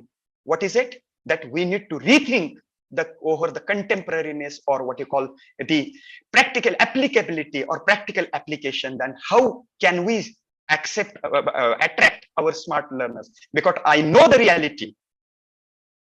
In many of the situations and many of the classrooms, we teachers complain that students do not turn to class. Attendance is at the threat, and then how can we practice everything? So to attract these smart learners, teacher will have to rethink over the things that have been mentioned. And then the further aspect, the teacher, I'm not bombarding. Teacher needs to be student centric. That's what I was trying to tell you, that student teaching, let it be teaching learning method or mentoring activities. Do not get confused with the counseling related activities. All of us can be mentors, but all the teachers cannot be counselors or may not be counselors, rather to be specific, because there is a slight difference between understanding of counseling and mentoring. Then as a part of the system, not only teaching learning, but as a responsible teacher participates in the internal assessment on regular basis through either formative assessments or summative assessments. And through formative assessments, he checks the understanding of the teacher, of the student related to that particular aspect. And if not, he uses different, what you call alternative teaching method to see to it that the concept is true and well received by the student. Then, if a teacher who is dedicated and devoted towards quality initiative and development is outcome based, which I told you. And here only one point that is related to, very briskly, I would like to just mention that a teacher, dedicated teacher or quality oriented teacher does not teach in vague, but he communicates outcome and check his achievement, which I told you previously.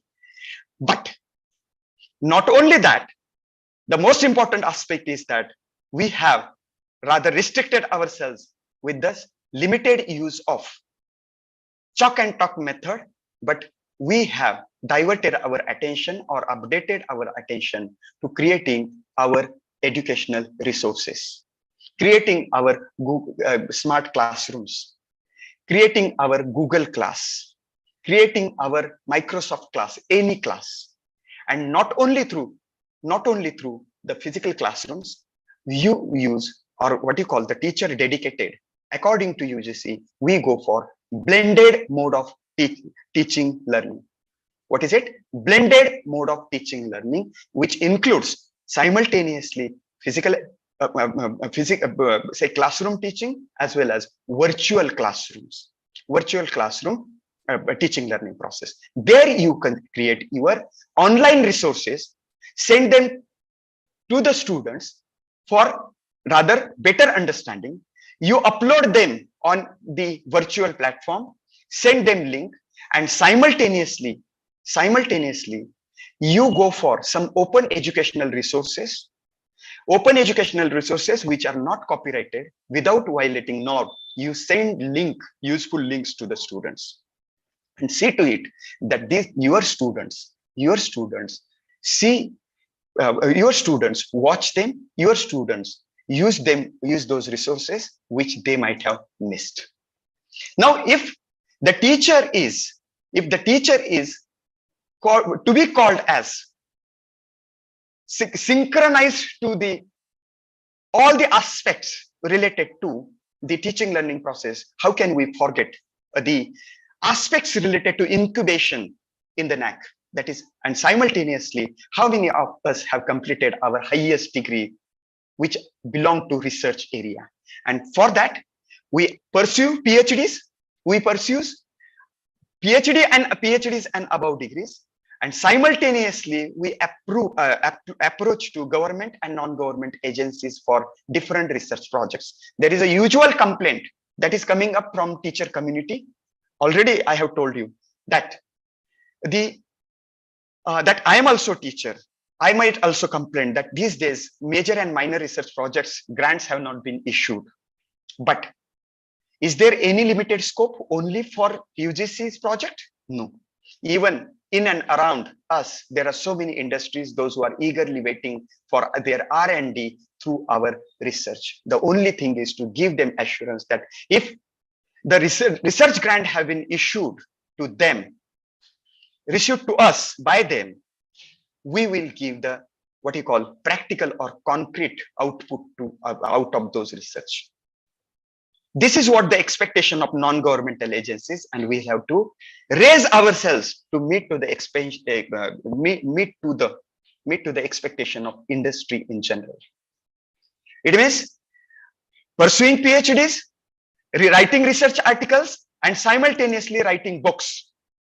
And along with that, conducting workshops. Here immediately I have diverted my attention to criteria 3. What are the expectations from teachers in criterion 3? That is, on regular basis, a teacher involves in organization of workshops and seminars which are dedicated or exclusively devoted to research methodology, intellectual property rights, and entrepreneurship aspects. So these are the aspects which are related to the IPR, and these IPR related issues can be addressed through either linkage or formal memorandum of understanding with the platform through which you would like to connect. Here, dual role. IQAC as a IQAC preparing or presenting or creating or performing as nodal agency, and through the maiden role of IQAC, establishment of MOU, and which is directly or indirectly benefiting teachers and students, but not only benefiting, but it is teachers' responsibilities or certain cells' responsibilities, which is formed, which the committee or cell which is formed, teachers as member to avail and give positive response to the facility that has been given by your nodal agency. Now, teachers also need to approach, not only restricting to the the confinement of the boundaries of our geographical boundary or the wall or gates of our institution, but we need to coordinate. And as a teacher, I had used initially the term that is brand ambassador. I had used the term brand ambassador. Being brand ambassador, you need to, because you are face of the institution, you need to approach to the external agencies in and around your society and involve students, because they know hardly anything. They are here with us to know the world through us.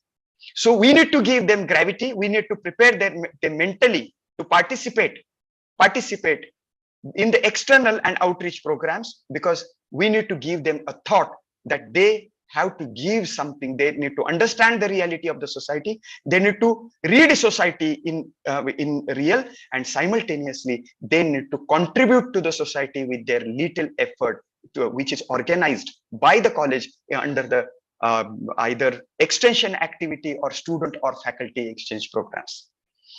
When it comes to student, let me go briskly to the criterion 5, because there are so many things, as Sankar sir said, that once we start, more we go in deep and number of dimensions come up to us. That along with teaching learning processes, we teachers have been entrusted with one of the responsibilities of organizing capacity building and skill enhancement programs. If we have that certain skills, we can conduct it. If we do not have, we can be the catalyst, or we can be the organizer of the program. Let it be ICT based skills, let it be soft skills related to skills. Not only that, but even UGC's LOCF mentioned in program outcome in every program that capacity building or skill enhancement is one of the mandatory program outcome of each and every program which is being practiced or which runs in each and every institution. So as a part of inculcating skill set, what student support has been expected by NAC? See, when a student comes to us for a graduation, for example, when he completes graduation, we are expected to mark out its outgoing track. How? We are asked placement percentage, number of outgoing students and number of student placed. This is one question. If student is not placed, student might have gone for a vertical movement in the higher education from UG to PG, PG to PhD. We have been asked in one of the questions that how student has moved up, and that's why we have been demanded the admission letters or complete degree certificates of higher education or a program that has been completed by our student. The third level is if he is not successful in getting a placement, if he is not successful in going for the vertical, where has he lost? Because he should not be lost, we have been giving him support of capacity building through our skill enhancement programs organized by the institution. And under this category, teachers have to play active role and IQACs need to plan accordingly. That's what I was telling you, promoting students for placement and various examinations so that the first point on the screen becomes more concrete or more what you call well received. And they promoting and organizing cultural events. Why? Because they should know their culture. They should be able to equip with the skill set and cultural set to be a good citizen, or what you call the good child of Mother India. Now, those students, those who go out, as a teacher, we have maximum connect. Even if the student has completed his degree or education with us, we know him better. And as a result, not only our IQAC, alumni committee or alumni cell, but each and every teacher needs to contribute, because students are divided among the teachers. And if we contribute to keep connect with the students, our past students, naturally, we will be able to give the thought or give response that yes, we have vibrant alumni and dedicated or supporting alumni contributing in the development of the present student and the institutions. And one of the aspects that is gender, national or environmental issues among the students. When we teach, don't then make them bookish. Try to let us come out openly and give them an opportunity, but simultaneously not to read the line, but read between the lines, read them world, so that they understand the gender related issues and programs, national and environmental issues. And once they understand the reality of the fact that these are the what you call crucial issues or burning issues. They will create awareness among themselves, and also they will help us. Related to governance, a role of a teacher is to represent in different committees and cells. Let it be statutory committees or college institutional level committees. And whatever is the experience, providing factual experience or providing factual input to the governing council or any statutory committee, apex committee of your institution for the better implementation of the activity. And then number of programs have been organized by IQAC. Number of programs have been organized off the campus for the development, professional development of the teachers.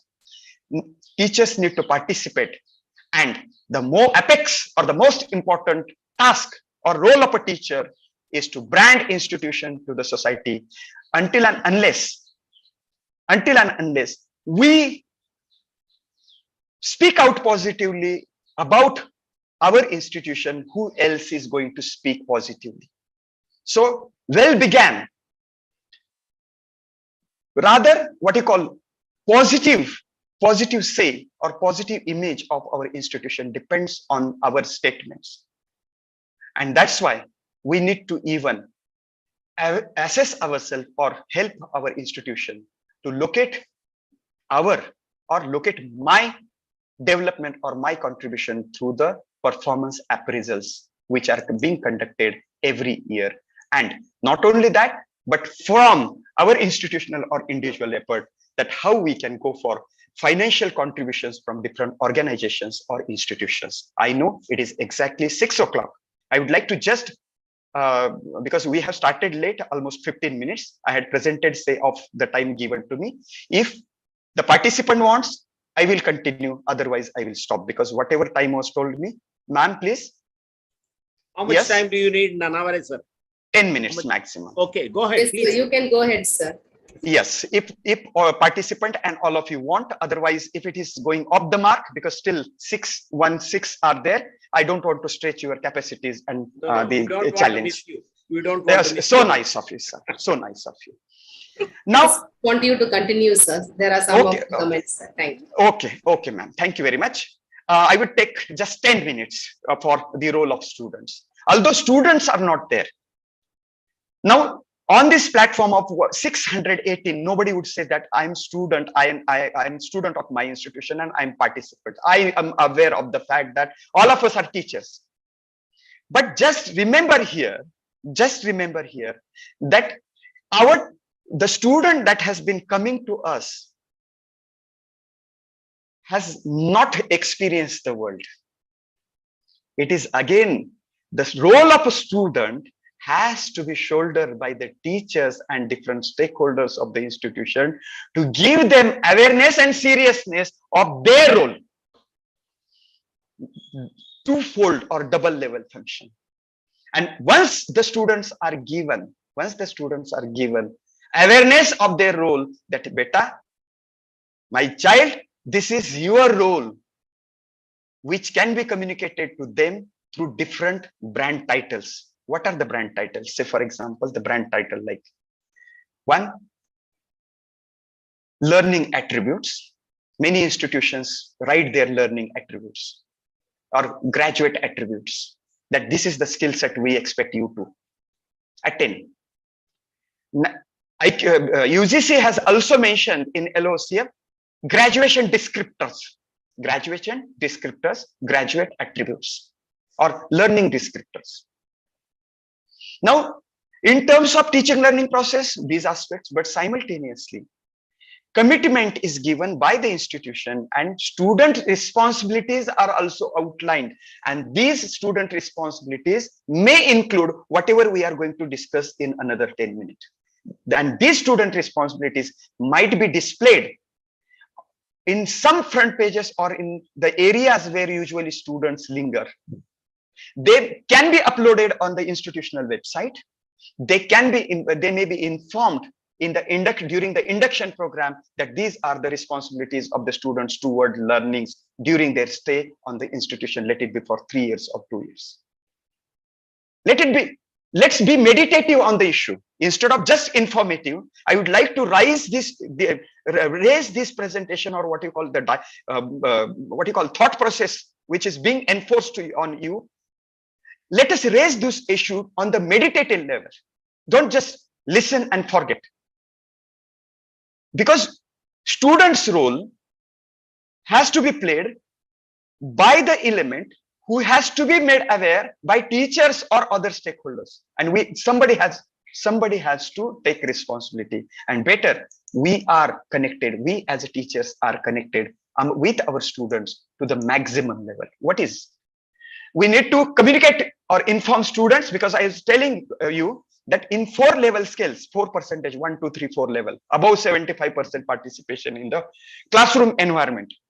We need to tell students that it is your responsibility to attend class regularly and participate actively and involve actively in the curriculum delivery. He may ask, sir, you are going to teach, ma'am, you teach. What is my role? Tell them that it is not hearing, it is active listening and active participation, active involvement. And his involvement is going to strengthen, is going to give better result for teachers teaching or my teaching.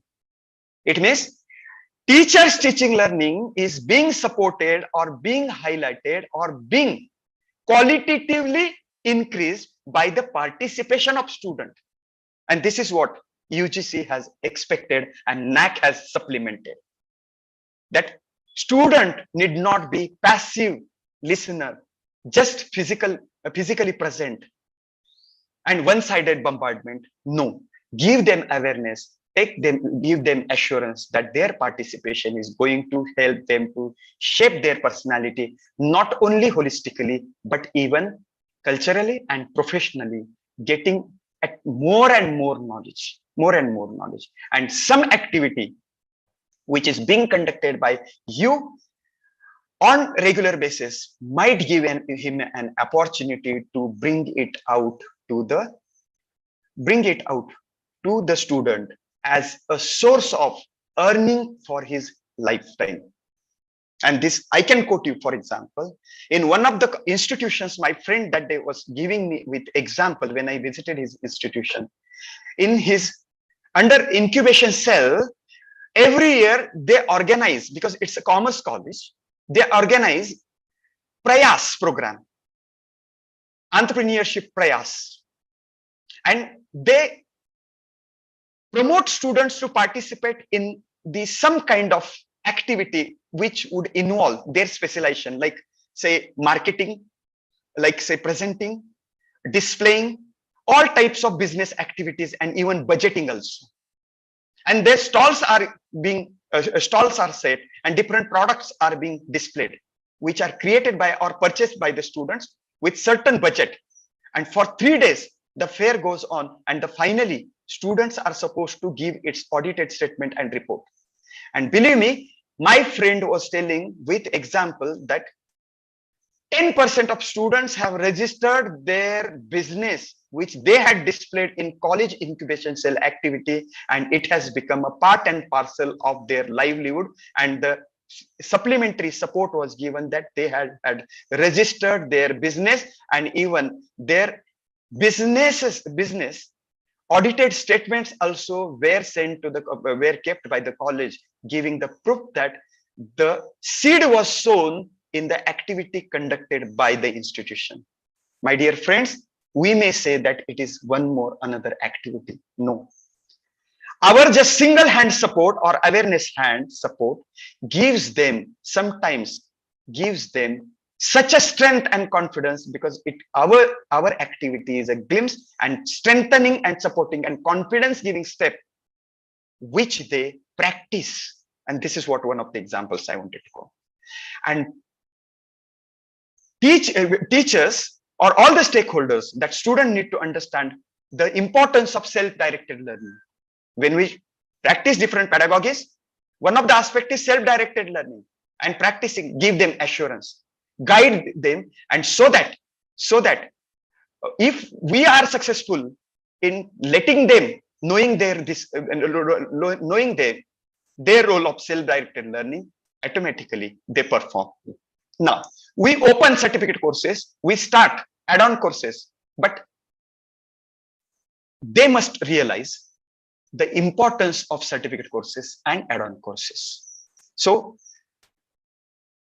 through certificate and add-on courses, they must realize that it is a part of skill development, life skill development, language development, soft skills, and ICT development.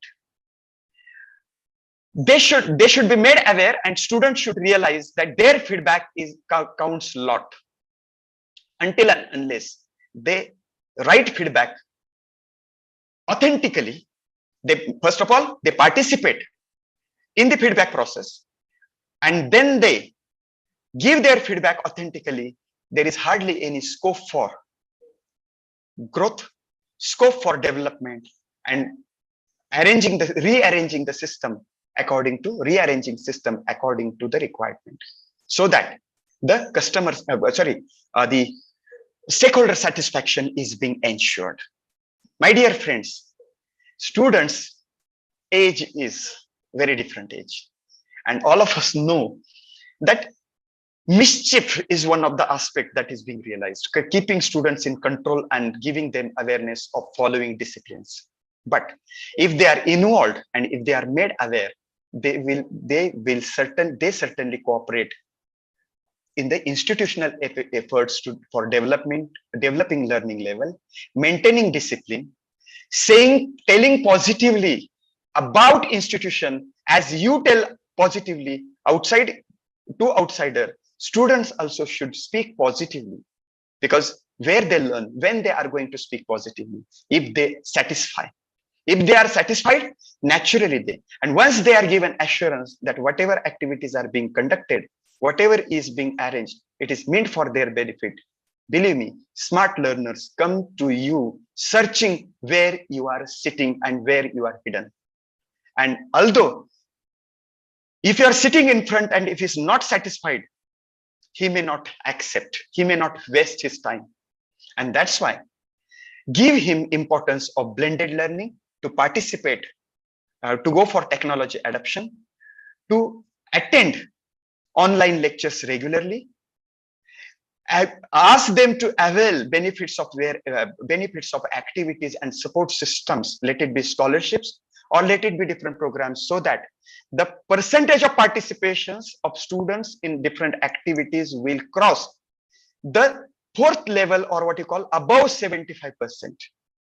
As you go for research projects, tell students or take students with you for the research and give them importance of doing small research project, writing research articles, participating research article presentation competition, or publish articles in research journals, or participating their model in the business, different science fairs. And if possible, ask them to participate in IPR activity, entrepreneur related activity, or we can involve them through the activity that the committee is framed, where students are nominated on this committee also, and the students groups are created where students themselves locate certain people, those who are working in the research area, to whom they would like to listen to or visit to. It means this is nothing else but mile sur mera tumhara to sur banega approach. Not one-sided. Let it be competitive examination related lecture, let it be exchange activity, exchange activity, or cultural or sports activity. Now 5 to 6 questions have been clubbed under this activity. So if students are being participated or students take responsibility, they extemporally and enthusiastically search for such programs and such people and agencies where others are also benefited. And this gives what you call rather better or outstanding achievement or attainment. Then whatever grievance systems are there, grievance mechanism, students are aware of that, and accordingly they attend such meetings, and wherever grievance is there, they come out to give the presence. Simultaneously, studies are being conducted regularly. Their performance is being ensured. They know the institution is seriously dealing with their curriculum delivery mechanism. So student is being availing opportunity to score high or performing high with the better result, which goes with 263. Then involvement of in the statutory bodies and giving his positive input as required by the student community. Regular visit to the library through online and offline mode. I'm referring to the 4.2 key indicator number 4.2, where usually it is observed that when 5 days walk-in or footfalls are being requested, this particular aspect, that is online N-list, we have purchased, but when it comes to the percentage of the students visiting through online mode, library can give awareness to play their role to the students, to log in, to register themselves to the N-list, and regularly visiting or availing opportunity of the online resources, so that we are benefited with the maximum online visits, and these softwares do not go in vain. Then timely defining the forms, visiting institution website regularly, and once they are going out, becoming member of alumni and participating or contributing in the activities organized by alumni cell, which is registered. This is also one of the roles of a student that needs to play. They need to be proactive. Students need to be proactive to the global and national values and attributes which we have given them awareness of through the boards or induction programs, which I told you a few minutes before, and then respect for nation, society, institution, and self. And just to take a review, this was from my side. Dear teachers, you might have thought, dear participants, you might have thought that I have been trying to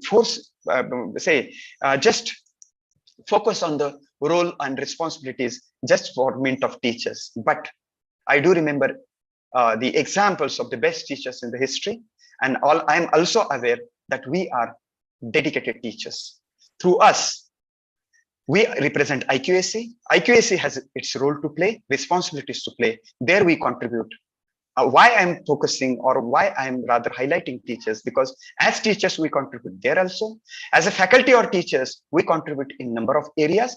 And third, because students are not here, but as teachers we are associated with our students, we need to give them awareness of their roles and responsibilities in the term of, or in the cause of, or in the process of the quality attainment. Let us get initiated with the terms of quality. Not only initiated, but let us see to it sustains, and not only that, but it benchmark, and everywhere it enhances to the level of satisfaction of not only of our profession, but of those lakhs and crores of souls and Indians, those who are eagerly waiting for higher education institutions to give such a product which would contribute to the national development. So once again, sorry for taking your 10 to 15 minutes, 17 minutes more, but this is what I wanted to prescribe: the role of institutionalization of quality culture and internalization of quality cultures through the role of 3 stakeholders that were assigned to me. So I thank the organizers for giving me an opportunity, and let us get united, because this is not only the one session or FDP, but this would rather one of the FDPs where we would speak virtually, where we would share, and we will not compete. We will rather cooperate in the term or in the name of our nation, capacity building and holistic development of our next generation, from next generation to the next generation. This is the unending process. And sir had, when he was giving his feedback, and when Secretary sir also said, I was very happy to listen that this is nothing else but a baton which is being carried forward by us for a certain period of time, and then it is handed over to another representative to play a role. So this is rather unending process, rather beginning and simultaneously the end of beginning and beginning of an end. So let us get coordinated, let us get benefited. Once again, I thank the organizers for giving me an opportunity. Sankar sir, thank you very much, because I saw that most of the questions that you, as usual, responded and made my role rather at ease. And with all your support, I believe that whatever outcome I had, stated, and what the promise that I have stated, that I did not have, or I do not have any right to kill you or waste your precious time in the life. So thank you very much. Over to you. Thank you very much, sir. There has always been a misconception that assessment and accreditation process is the work of IQAC and IQAC alone. You have broken that myth, sir, saying that everybody has to be involved and it is a collective responsibility. Whether it is the management or governing body or the IQAC or the teachers or the students or alumni, everyone has a responsibility in raising the banner of the college. So very beautifully you have prepared and presented your ideas. Your ideas were really enlightening us, illuminating, and you have I know there are many participants here from various colleges. I think you have redefined the role of IQAC, and not only IQAC but you have given a definition for what a teacher should be. So I think this will work as some of the participants gave the feedback in the beginning of the program. Some of them said they had just appeared for NAC, they got the grade. So I think that for the teachers who are watching this program, definitely they will take up a different role hereafter and emulate the principles that we have been sharing so far. Thank you very much, sir. And there was as we can see, there are many comments that are really encouraging and motivating us. And there was one particular comment which caught my attention.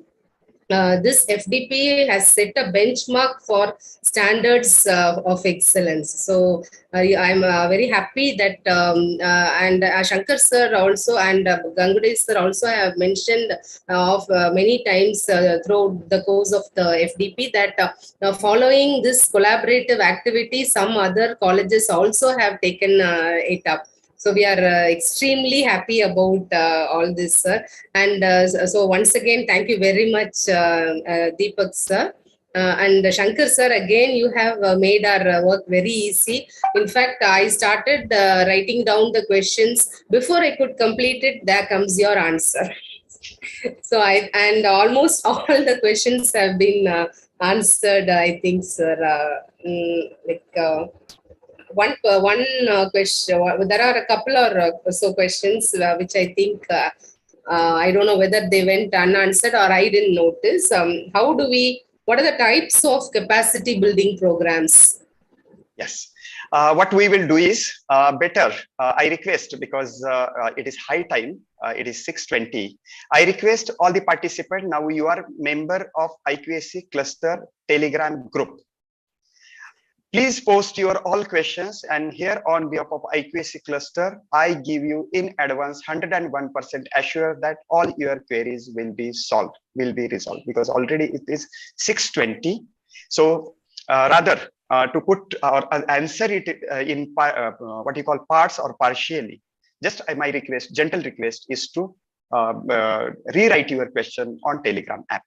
There are two parts to it. Capacity building for students, capacity building for teachers also. Yes. But we have 378 participants waiting for your answers.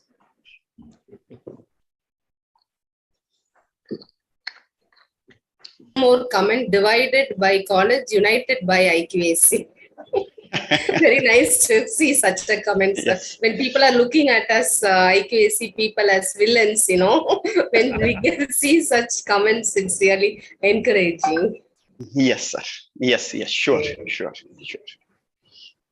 So you have a sense of belongingness and participation, I think, will come amidst the teachers hereafter, sir, when they watch this, after watching this program. Thank you. Thank Sure, you. and Shankar sir and all of you will agree, because most of the participants have started asking question on Telegram group, and simultaneously many of them have registered with the IQAC Cluster app also. Yes, Cluster app also.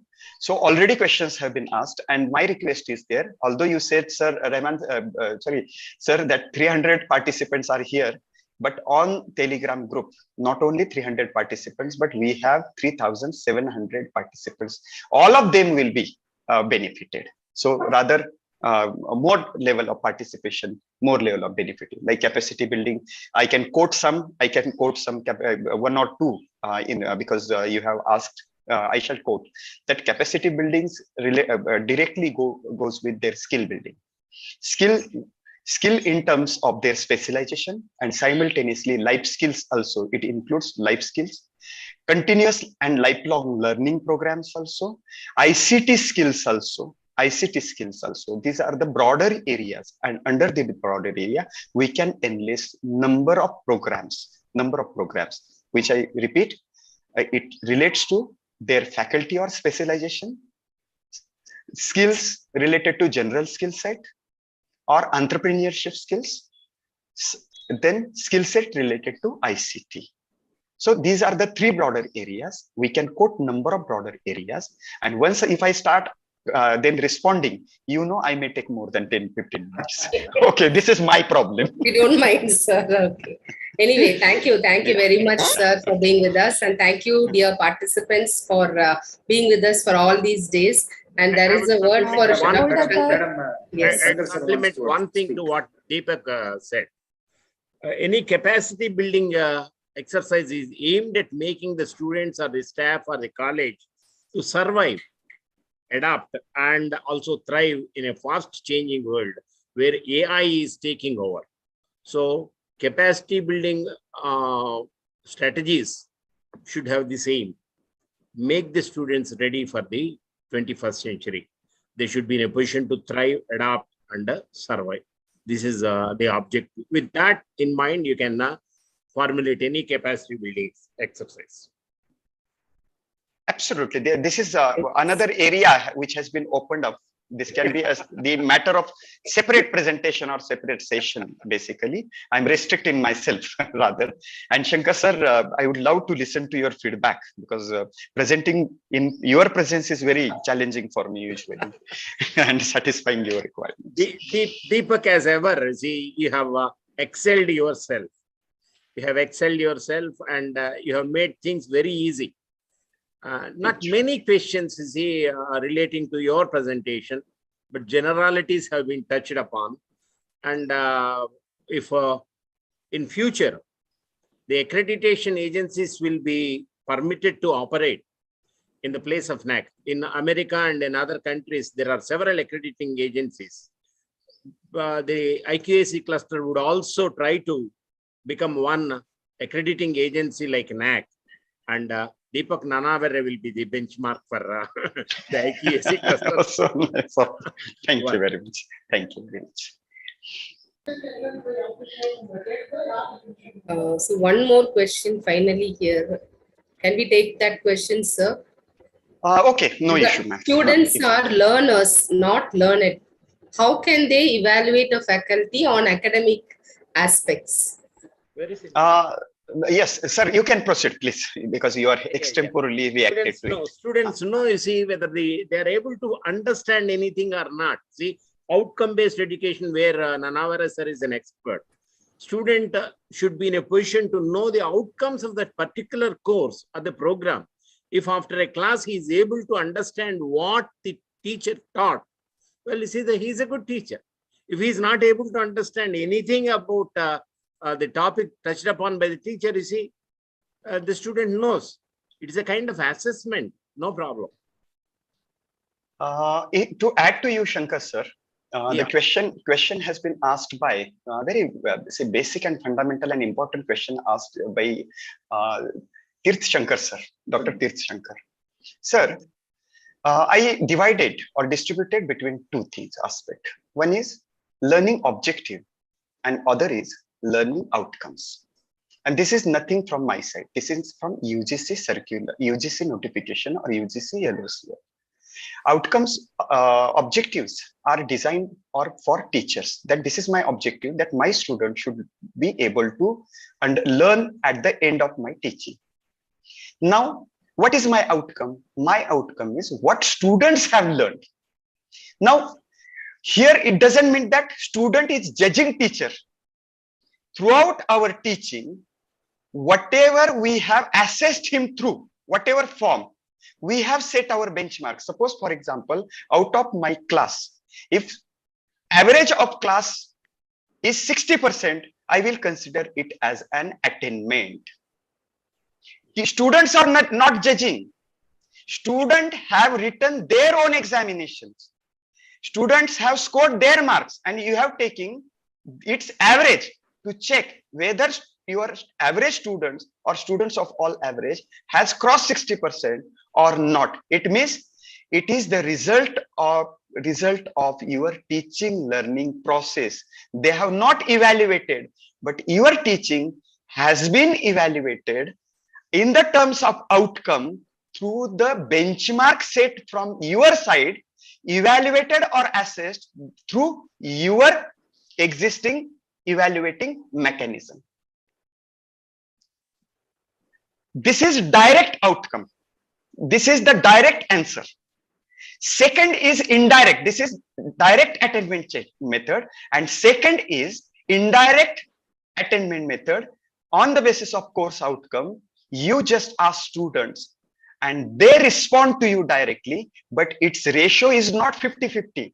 Your student is given opportunity only to 25 or 30% of the total benchmark set for indirect, and for the direct evaluation, whatever you have taught, and on the basis of your teaching, you had framed or prepared your question paper or any methodology of assessment, and students have scored their marks, and you have taken average and got your attainment percentage, that is outcome. Although students are writing their examination, they are not judging you. Their performance is judging you. Their performance is judging you, not students directly. This teacher is good, ye acha hai, ye acha nahi hai, isne padhai nahi, iska muh mujhe acha nahi. They do not know. They are not learned. Whatever we have taught, it has been evaluated through the evaluation modes or examination, and it is reflected through the marks that have been scored by the student, and this is outcome. Well said, this is my answer. Yes. Thank you. Thank you. Thank you, sir. Thank you very much. Once again. Goldaka, sorry to interrupt. No issues. There is one participant who gave feedback at the beginning. Augustine sir has got something to say. Okay. I think he's... We can wind up after his feedback. Yes, sir. Sir, please. Thank you, ma'am. Thank you, Professor Nanaware, for your excellent presentation, and thank you very much for giving us all the needful insights on this topic for today. I have one request to the IQAC cluster. My first request is, when we recently completed our NAC process, there was a feedback mechanism in the NAC portal. Okay, when we clicked that feedback portal, I was expecting a lot of questions. But when I opened the feedback portal, I was taken by surprise that it had only 5 stars. So NAC is expecting us to conduct so many feedbacks and collect so many things from our stakeholders, but it is in their portal, they are having only 5 stars, no question. And during this accreditation process, especially a college like us where You know, in all the quantitative metrics, our denominator is 10,000 plus for students, and our denominator is 380 plus for teachers. So when you started talking about benchmark, I was actually recalling the difficulty which we faced to reach that benchmark of 25%, 50%, 75%. It is really an Herculean task. Now, my humble request is, through the IQAC cluster, we need to make a very meaningful representation to the NAC to categorize colleges of big size and colleges of smaller size. So NAC itself is not following a correct benchmark. Okay, so same numerator, same formula for a college which has 10,000 plus students, and same formula for a college which has 1,000 students, which is not acceptable at all. But that is going to disappear. Request to the entire IPSC cluster to make meaningful feedback mechanism from the NAC. So we need to insist NAC to have criterion-wise feedback. So it is not simply 5-star feedback. How was the visit? What is your experience? Or just rating them with 5-star, but rather it should be a questionnaire-like feedback. And also, like how NAC categorizes as autonomous, affiliated, and university, it should also categorize colleges based on the strength. So that is again, and moreover, it should also categorize colleges like rural, urban, okay, because every area has its own difficulty in this accreditation process. A rural college cannot compete with an urban college. It is practically not possible. So again, I may be wrong, but this is what our entire college system felt when we went for the accreditation. Thank you very much for the opportunity. Augustine sir, to respond to you, one statement, bold statement I would like to make. I'm hopelessly optimistic person. Although I'm of a young age, I'm hopelessly optimistic because the NAC manual, if you go through the first line, mentions of the diverse educational system and the realities of the country. NAC, if you go back to the NAC manual, introduction itself states that they have accepted the fact that we have diverse system of education and all the diversities lead to the first step or the first outcome by NAC that they have given us an opportunity for some of the opt-out metrics. This is the first thing that have been done by NAC only for the manual that is prescribed for traditional colleges or what you call affiliated and constituent colleges. If you still visit to the SSR manual of medical colleges, health sciences, life sciences, they do not have 7 criteria. They have 8 criteria, and not a single metric is still opt-out metric for them. At least at initial stage, we have some opt-out metrics which are not considered for, if we opt out, they are not considered for evaluation, but they are counted for deviation purpose. They are considered for deviation purpose, remember. We hope that this is just beginning, and the constituent college wise, because new education policy has a vision now, Sankar sir would agree with me, to give away with the word or the term that is affiliated colleges, because mostly it is aimed that all colleges should be constituent colleges now. Yes. So if the terms are changing up, surely we need to be positive, and we need to see to that NAC realizes importance of the not only the rural-urban divide, number divide, but simultaneously faculty-wise divide also. There are so many things that why the Excel sheets or data templates have been consistently revised. Try to realize the importance, because things are being refined. Once the feedback goes to them, they realize the opportunity. Now, today's news in Maharashtra, Sankar sir was asking in our group, also it has been released, that PAC has been rethought over by NAC. Although it is just announced, we have one published news in leading Marathi newspaper today in Maharashtra that UGC chairman has given a state that they would rethink over introduction of PAC. So this is the process continuously going on, and certainly, Augustine sir, Not only you, but all of us think that certain areas are very difficult for us to manage and work out. So slowly, we need to say it collectively, loudly. So naturally, things will be changing, and that's what I had meant. That we are not insider of NAC. We are teachers like you, extempors like you, just trying to cooperate and open up say questions for discussion and open up ideas to get restless for the betterment. So let us hope that positive will come out. Thanks again, sir. So before we draw the curtains to the 7-day FDP, I would like to register my thanks to the entire team of Mannar College. Sorry to interrupt, ma'am. Last sentence with Vijay Raja sir, Dhanraj sir's statement that NAC wants institutions to be of high standards.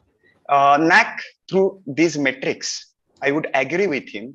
NAC through the setting up certain 96 metrics or all, and the percentage and the what you call multiple level the benchmarking, NAC has certainly set certain standards. Instead of going on divide between rural and urban area, let us be globally, let us consider or let us prepare our students globally competent. This is what one of the aspects that has been premeditated by NAC, that let it be rural or urban, let it be say professional or traditional, let us try to come on the common platform. If not today, our efforts will lead to that particular achievement or attainment in the future. This might also be one of the aspects or one of the premeditated thought by the policy setters. This is what I think. Over to you. Sorry to intervene. No issues. Thank you so much. So beyond this collaborative activity, there is a kind of personal bonding also between the two colleges, I would say. The secretary of Mannar College and the president of our college are very close friends, and the IQAC coordinator of Mannar College and we are just like a brother-sister relationship. And the additional coordinator, Ms. Vimala, she is also like a sister to me. We have been friends for the past 10 years or so, exchanging, exchanging unconditional love and support. That's all I can say. So thank you very much, sir. Actually, sir invited me as one of the speakers for speakers to the college, but I said, and he also told me that, asked me whether he can arrange for the best speakers in the country. So I said, sir, why can't we collaborate? Why can't it be a collaborative activity between the two colleges, and why can't we associate with cluster also? And this materialized. Yes, sir. Lily ma'am, still teacher fraternity is asking question. Till your last word, let me consider, because this is practical question. Sure. Which course is to be given, sir, whether value added or add-on? Just last question answer I would give. If you are affiliated and constituent college, if you are following manual of affiliated or constituent college, you need to go with add-on and certificate course, because the manual asks for add-on and certificate course. If you are university and autonomous college, you need to go with value addition also. Okay, thank you very much. Now I would not let us ask question on the platform, otherwise we will go on. Okay, thank you very much. So clusterites are like this work given. Actually, from morning I've been trying to reach Deepak sir, and I couldn't contact him, and I was a bit anxious. And then he said, "Ma'am, the day when I finally got to speak to him, he said, the day you invited me and fixed me as a resource person, you could have forgotten that, because you have given it in my hands." That was what he meant. Okay, so we can see his commitment and dedication to the work that has been done. Thank you very much, sir. And Sankar sir, you look drained out. Thank you for being with us right from the beginning till the end. Thanks a lot. So Ramasubbu sir and Vimala, anything to say? Can we wind up? Yes. Sir, we are the host institutions. I'm the IQAC coordinator from this side. And since he was moderating, I didn't disturb her.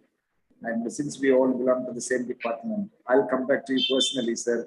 Would like to include you as a member in the panel because it is a research department. So with your request, it's a public forum, but it's personal request to you, sir. And thank you very much. Yes, both Shankar sir is also from the same subject. Yes, sir. But Okay, our university is not accepting retired people. Okay. For namesake he is retired, and yes, for namesake I'm working. That's what I asked him a couple of days back, sir. What is he doing after 10 months in his college? Normally, retired people will not turn up to the colleges, but the Yes. around the clock, 24/7, he is available in his college. Yes, sir. Yes, absolutely. Something amazing, sir. Something amazing. And under for our college, as my sister Deepak said, and I wanted to give the best. And every time our institution used to give the best, and this time we wanted to give the best. As sister said, I invited her to our college. In a short span of time, the program was arranged. And as the IQAC coordinator of Karnatak College said, had many people come to know little early of this cluster India, definitely they would have faced such issues.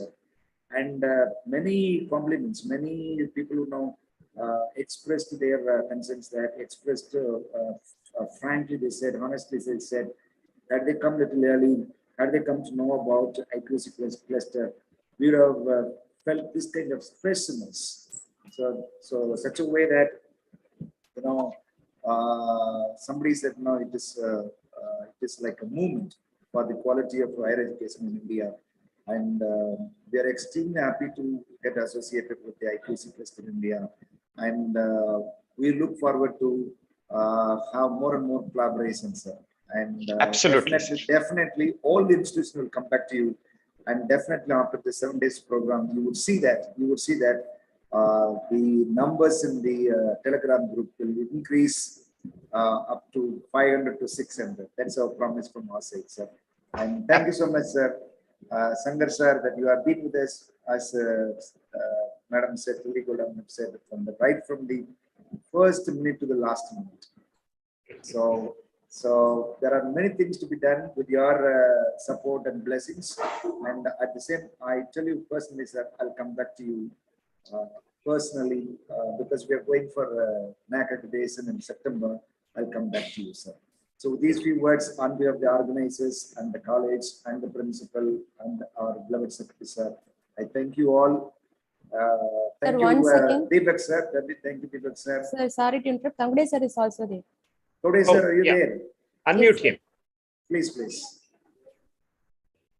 And still you see that 202 participants. Welcome, Kangudi sir. Kangudi sir. Yeah, welcome. yes, sir. Welcome, Kangde sir. Yes, sir. Kangde, sir.